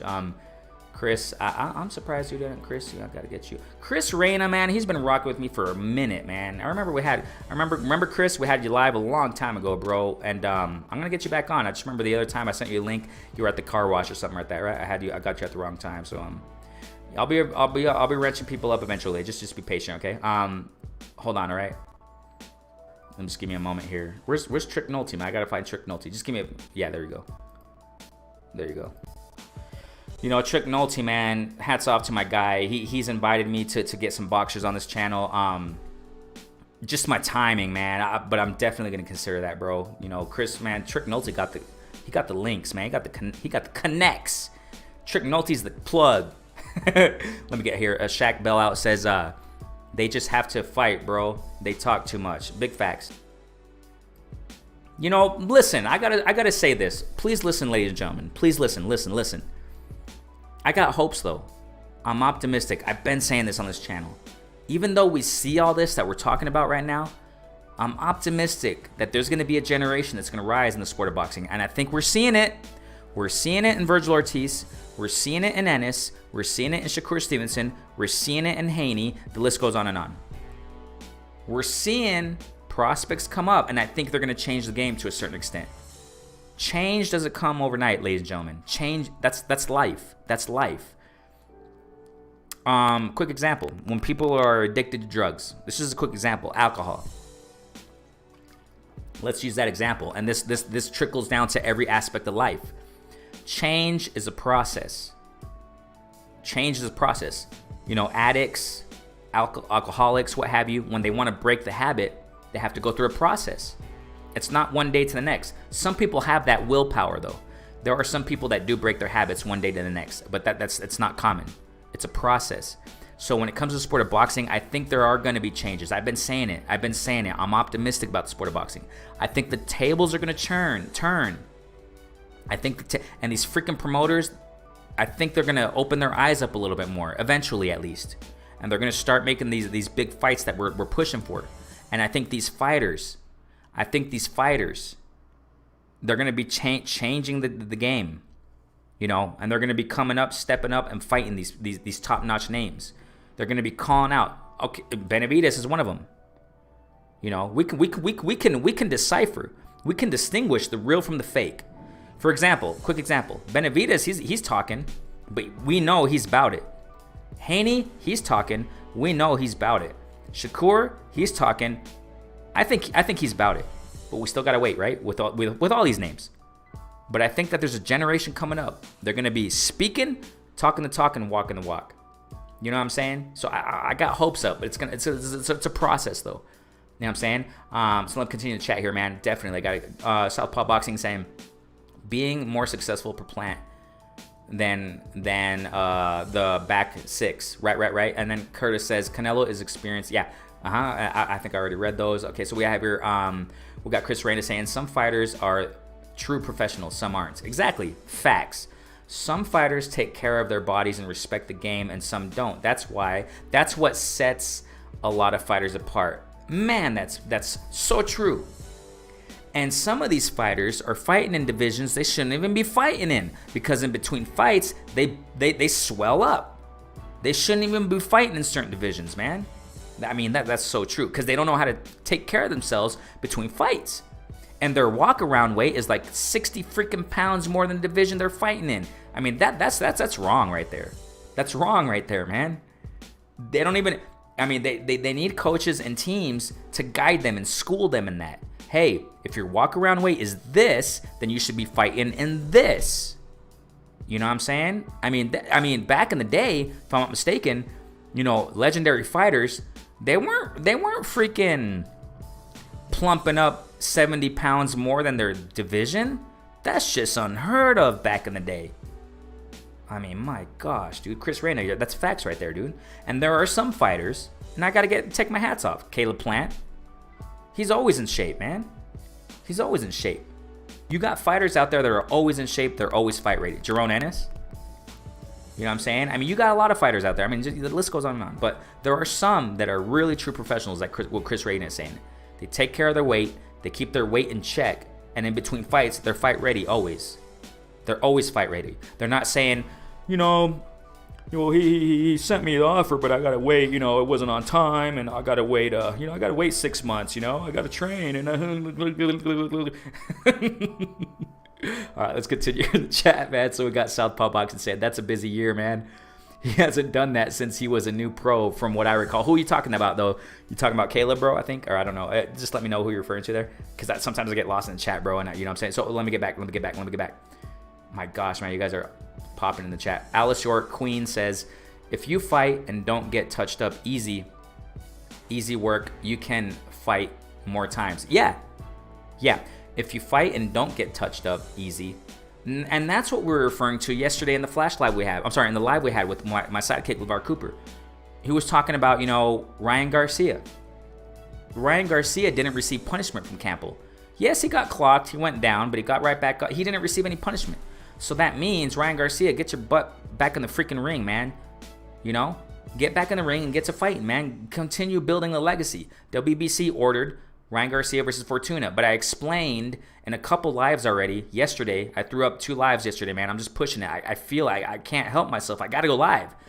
I talked about how I take that with a grain of salt. Even though the WBC is ordering Ryan Garcia and Fortuna, I take it with a grain of salt. They can order a freaking pizza, a pepperoni pizza. I don't care what the WBC orders. Doesn't mean it's going to happen. Let's be real, man. Okay, for example, I was talking about this yesterday, but we've got more community right now, so I got to repeat it. Just like Porter and Bud. Porter's the #1 mandatory, right? But he has to activate his mandatory. What the heck does that mean? Stop that nonsense and terminology, sanctioning bodies. Just if you're #1 mandatory, make the fight. It has to happen. None of this, he has to push this and shut up, man. I mean, if the sanctioning body is mandatorying it, if they're putting a mandatory on it, #1 mandatory, then the promoters have to be in junction, the managers have to be in junction with these sanctioning bodies and say, okay, it's law. Es ley. That's how we say it in Spanish. Es ley. It's a law that has to happen. If not, throw them back down in the rankings. Or if the champ is shying away from the #1 mandatory or something like that, if it's tough competition like Porter and Bud, then do something. There has to be repercussions. Mandatory schmandatory nowadays, man. You're ordering it, then it better happen then. If the WC's hoorahing on social media right now, Ryan Garcia, Javier Fortuna mandatory. I'm sorry, ordering it. Yeah, you can order a pizza, but if it's not going to happen, what the heck? You're ordering it, doesn't mean anything. I hope it happens, though. Why am I saying this? Because Ryan Garcia has to get in the ring already. Come on now. You got to go and fight. Go and do it. Yeah, man. So, because why am I saying this? Because what the Queen is saying. I'm just giving an example. What Alice York is saying.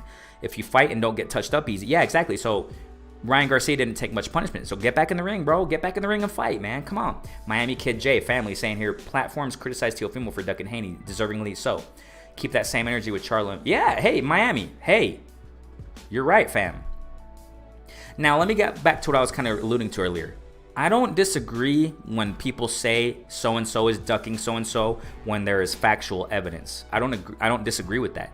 I'm just not the type of person to call people ducks and stuff like that. But I agree, though. I'm not going to disagree because it's true. Okay, so let me repeat what Miami Kid. You're right, bro. You're right. Platforms criticize Teofimo for ducking Haney, deservingly so. Yeah, exactly. Keep that same energy with Charlo and Benavidez. Bro, you're right on, bro. You're right on, and I got nothing to say against it. I got nothing to say against that Miami Kid. Facts. Arrow 3, Boxeo continues to say, sorry to say, but I do not think Plant takes the fight with Canelo. Because the belt, the only thing keeping his name in the game. You don't think Plant takes the fight? I don't know, man. We'll just see. It's kind of early to say, you know what I'm saying? It's really early to say if Plant... But Plant looks determined. Let me get to what I was saying earlier about Plant. In the same interview where he said he just fights twice a year. Because a lot of fighters are doing it.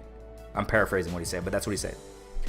He said, He looks determined that he's gonna fight Canelo, man. I don't. Plant's not that. I don't think Plant's that really type of guy to be. I don't know, man. It's kind of. I don't know. I've still got my question mark about Plant because I got my question mark about Plant because it seems like he backed off from fighting Benavidez, and it's perfect time to fight Benavidez. I mean, you see, man. So, I mean, you might be right, Arrow, but it's kind of early for me to say. Well, let's just see how the year goes out. You know what I'm saying? September's still far away. So we'll see how it plays out. You know what I'm saying? Curtis Anderson says, I played the Canelo versus Charlo in my head. I see Charlo getting beaten up. Oh, man. Oh, my gosh. It's just that, we can't go around Canelo's skills, man. We cannot go around Canelo's skills. We just can't. Man. Kurt, man. We'll see what happens, man. Definitely, man. Al Sork says here, Chavez telling the truth. He is. He's facts. And getting back to what I was saying. I tend to believe Mexican legends more than all these other platforms that are defending and biased and defending so-and-so. And in this case, Canelo, when it comes to what the Mexican legends say about Canelo. I tend to agree more with the real Mexican legends. I'm not saying Canelo's not a Mexican legend. No, I'm just saying that, the Mexican legends from back in the day. I tend to agree with them more than all these other platforms are trying to war with other platforms and say, oh, you biased and you racist. And I don't got time for that child's play, bro. Take that to the playgrounds. You know what I'm saying? Definitely, man. Yeah. So definitely, Al Short. Chavez is telling the truth. He's so true that he's criticizing his own freaking kids, saying that they're not living up to legendary status in boxing. Man, you can't get more real than that. You can't get more real than that, man. Southpaw Boxing says, I think Charlo gives Canelo problems in the first 3 to 4 rounds. Yeah, I mean, I think Charlo can do something, but Canelo continues to say, Southpaw, but Canelo is amazing at making adjustments. That's the thing, man. That guy is just like Bud, and I think he would dominate the last 3 quarters, of the fight. Yeah, I mean, yeah, he adjusts amazingly. Speaking of Bud and Porter, I was just referencing it earlier. I think Bud just came out and said that it's going to happen, right? Versus Porter. It better be because Bud, man, he's just going all over the place right now on social media also, man. I don't know. He's just getting frustrated, man. So hopefully it happens. Southpaw Boxing Media says, nah, I don't see Andrade beating. Yeah, I don't either. Nah, yeah, he ain't. Boo-boo Andrade ain't going to fight anybody, man. I'm sorry. I'm just sorry. Andrade, I love him, but Andre, just after this Liam Williams or whatever Liam guy, go retire and just go do something else. Because Hearn ain't helping you out. So, yeah, he's giving you some checks, but you just did. D-Ray says, Renee Boxer, salute. I got boo-boo giving Canelo Oh, that's fine, bro. Hey, that's fine if you see it like that, bro. I ain't tripping. That's all good. Everybody has their opinion, you know what I'm saying? But I don't see it, bro. I don't see that happening, man. I mean, because of the competition. Andre ain't fighting nobody. I'm sorry. I love all these fighters, but he's just not fighting any competition to even prepare him for Canelo. You know what I'm saying? D-Ray says, Amanda looked amazing. Oh, heck yeah, she did. In the first part of this session, of this live session, I was talking about that. I gave my post-fight reaction. Everybody's jumping up in here. Thank you guys so much, man. Southpaw Boxing Media says, I think Andrade would go into the fight with Canelo. Overconfident, and I think that'd be one of his downfalls. Facts, man. Facts. And Andrade, Hearn, he should have made this Andrade fight a long time ago with Canelo. What the heck is Hearn doing? Man, I'm just saying, these promoters, man, sometimes it's just, DT says here, I was waiting for the heart faces. Oh, right. So we got here Southpaw Boxing saying, I like AJ. I think his game plan in the rematch with Ruiz was really smart. Me too. I'm not taking anything away from Anthony Joshua. I'm not, and there are people saying that. Oh, he was running away from Andy Ruiz. He was just running, and no, he wasn't running. He was boxing nicely. He was using the jab. He was using his footwork. He was doing quite well. That's why he won. He won well against Andy Ruiz. And to I repeat, to Andy Ruiz's fault. It's Andy Ruiz's fault he didn't prepare. Andy Ruiz wasn't cut out to stay on the top. Facts are facts. Death Row Executions, man. I just get into her comment right here. Thanks so much, Queen. Thanks so much for jumping in here, Air. Thank you so much. I love your content. Okay, Death Row, I love your content. It says here, I came in on the getting fat line. I'm not trying to offend, okay, Andy Ruiz or anybody, okay, anybody, okay. I'm not trying to offend anybody when it comes to that, to weight. I'm not trying. Okay, I'm just talking about the context of Andy Ruiz, okay. And then she continues to say, and I immediately thought Andy Ruiz. Okay, I was right. At least he's in shape now. Oh, that's true. Hey, Air. I was just talking in the context of Anthony Joshua. You are definitely right, Air. Her name's Air. Anybody, just to everybody know, Death Row Executions. Her name is Air, the sister there. So she says, I think he is taking it. Yeah.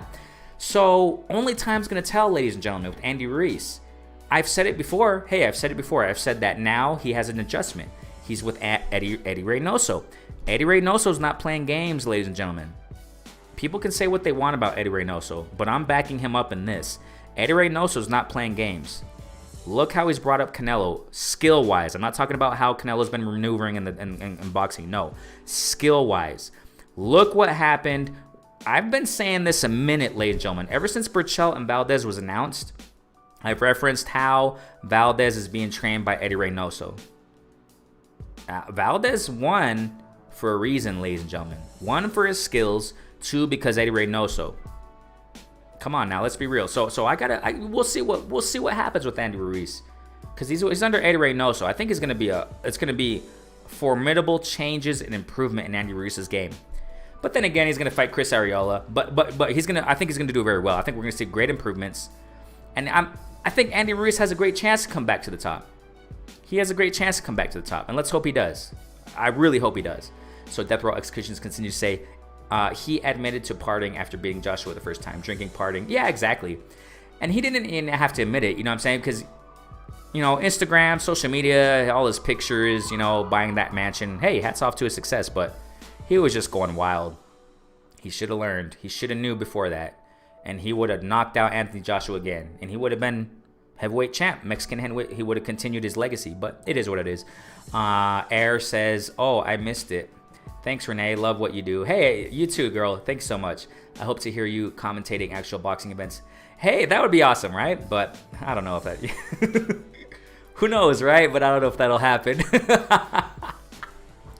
Hey, I would love to. I would be up for that. You know what I'm saying? Let's imagine that a platform one day, a network, whatever they call it, right, invites me to do that. I definitely wouldn't be biased. If they sent me a contract, I'll just put it like this. If one day I get a contract or something, or I get an offer from a network, hey, well, you want to come and do this? I would say, yeah, but first I got to make it clear I'm not biased. I'm not going to come and root for the network fighter, okay? I'm 100. So consider that before I sign any contract. Let me continue here, man. Chris Reyna says, remember we did the breakdown video. Yeah, facts, Chris Reyna. You go back with me, bro. You go back ever since I started, man. I take my hats off to you, Chris Reyna. Thank you so much for rocking with me since day one. And everybody here who's been rocking with me recently, yeah, you're being part of greatness here on this platform. And you are greatness. You're the greatness platform. You community are greatness. You make it what it is. Chris Reyna, yes. We made a Canelo, and I remember I want Marlo on, Chris Reyna. Tell Marlo, man, I invited him before some time too, and he couldn't make it, I get it, but I remember Chris Reyna, I had Marlo come on too, and then you guys were debating for a minute. It was fun. It was fun hearing you guys. Trick Nolte said, yeah, thanks. Yeah, Trick Nolte, I definitely want to consider in the future having fighters here. We had Albert Prince Bell here also. I had him here. And I got, thankfully, Albert Bell, man, he's open to me. So Albert Bell is gonna fight soon. I just don't know the date. He said he's gonna fight soon. So I got my eye on Albert Bell. I like his skills, what he brings. Albert Prince Bell. I think he's fighting at 140 if I'm not mistaken. So yeah, I like him, man. So we had him on before. So yeah, Trick Nolte, I really appreciate it. Please consider that. Keep that door open, bro, because I really want to have fighters here eventually. You know what I'm saying? Heavyweight legends, you know, back in the day fighters to have on this platform to interview and talk. So Air continues to say, Death Row Execution says, I hope boxing doesn't turn into social media competition. I don't think it will, but, and she continues to say, we're newbies like Ryan Garcia who feels Danny, hasn't accomplished anything and is good enough to fight a Pacquiao. Yeah, it's a bunch of nonsense, bunch of buffoonery come from Ryan Garcia. I just don't know what that kid so far, man. Even though he hasn't accomplished, he hasn't accomplished much at all. So I mean, I give Ryan Garcia the credit with the Campbell fight, though. I really do, but he just can't ride on this social media nonsense. You know what I'm saying? I mean, you got to prove in the freaking ring what you're doing. That's why I like Virgil Ortiz. I referenced that interview he had recently in the lead up to the Virgil Ortiz versus Hooker fight. Virgil Ortiz said, you know what? I don't want to make a name in social media. And I respect that to Virgil Ortiz. I think he's one of the real out there. But let's just see how Oscar De La Hoya maneuvers this guy. But Ortiz is one of those real ones out there. He said, I'm not trying to make a name in social media. I want to make legacy in the ring. And that's facts, man. That's what I'm talking about, definitely. And it's just like what you're saying, Death Row Executions. Thank you so much, man. Southpaw says here, unfortunately, you're right. Boxing has already gone social media. Yeah, but ladies and gentlemen, let's see this. Let's look at it this way. I've said it time and time again. I've been saying it. We're in a digital era. You know, they're going to use social media. I mean, fighters are... let's imagine if social media was back in the days of Muhammad Ali or, you know, Sugar Ray Robinson and you know, Hagler. You know, rest in peace. Rest in peace, Hagler. Legend. Rest in peace. Rest in power, fam. You know, man. But yeah, you know, if social media were back in those days, I think these fighters would be using it too. You know what I'm saying? To their advantage. I'm not saying they would be like Ryan Garcia. Of course not. But, you know, they're going to be using it. But some do go overboard, like Ryan Garcia, and that's a bunch of nonsense. We see through it. We can tell the real from the fake. You know what I'm saying? Definitely. Trick Nolte says, I also feel these networks need to put their foot down and tell these promoters we need 3 fights. Yeah, a mandatory, a tune-up, and a big fight. Ooh, that's a nice lineup. That's a nice way to do it. That's a nice outline of how to do it. Sounds quite realistic. If you want to fight on these airwaves. If not, go somewhere else. Man. Hey, these platforms have a voice. And I reiterate what Jermell Charlo just said recently on social media. He said, people out there saying that we should fight 3 times a year. Hey, they're listening, ladies and gentlemen. These platforms are listening. Okay, they're listening to the extent that, listen, please, listen. Teofimo Sr. has called me out, you know, on what I've said. And this platform is the smallest out of all of them. But it's growing, thanks to you all. Again, I repeat. You know, Jessica McCaskill's coach tuned in on this channel recently and commented in the comment section. So, you know, people are listening. People are listening to the platforms out there. These fighters are listening. So what Trick Nolte's saying, you know, they'll listen. If these platforms push what, you know, Trick Nolte's saying, because that's a great comment. Let me repeat that. I also feel these networks need to put their foot down and tell these promoters we need 3 fights, a mandatory, a tune-up, and a big fight. If you want to fight on these airwaves. If not, go somewhere else. Man, it's a great proposal right there, man. Bruce Coates continues to say, I totally agree, Trick, well, not yet. But everybody's got an app today, and I don't think the networks have the power they did just a few years ago. Good point. It's a new world of promotions. Very good point, Bruce Coates. Very good point, Bruce Coates. D-Ray says networks are the money. Then again, that's another point right there. That's another way to look at it. Networks got the cash. That's facts. Networks are quite powerful right now. You know what I'm saying? They do. They are. Southpaw Boxing says, true, man. I hope Andrew Ruiz redeems himself. Me too. He has the skills. You're definitely right. And I think he's going to show a lot more improvement with Eddie Reynoso. Let's keep an eye out with this guy, Andy Ruiz, man. Definitely, man. When he's focused and disciplined, he's a dangerous man. And that's the thing. Andy Ruiz has to stay focused and disciplined. I hope he doesn't, you know, inflate his head after beating Chris Arreola, because he's going to beat him. Let's be real here, guys. He's going to beat him. He's going to take him out. He's going to take him out, maybe by knockout. So Andrew Ruiz has to continue hungry as he was before he beat Anthony Joshua. Stay hungry. When you get these belts, imagine you don't even have a belt. Just think like that. You don't have a belt. You know what I'm saying? Briscoe says, Andrew Ruiz been winning tournaments since he was 8 years old. Awesome. I didn't know that. Wow. Yeah, you got some skills, man. Chris Reyna says, check out Kid Austin. Okay. Kid Austin. Cool. I'll check him out. I think he's from Texas, isn't it? Well, I think I said that because his last name Austin, right? But I think I heard of him. Yeah. So Southpaw Boxing Media says, for sure, Ruiz has been in the game for a long time. Yeah, he has. I just think the fame was overwhelming for him, and he just lost. He lost his drive for a minute. Yeah, just for a minute. So hopefully he'll come back, man. Definitely. Southpaw continues to say, heard Porter got that Rona. What? Really? Oh my gosh, dude. May still far enough away that the Crawford fight is still very possible. Bud better take this freaking Porter fight, man. He ain't gonna fight anybody else if he doesn't. I mean, oh my gosh, we've been going 2 hours. I gotta get going. Oh my gosh, I got a hamburger waiting for me to eat, okay? And this hamburger is cold right now because it was sent to me like 45 minutes ago. But this is more important, okay? You all are more important.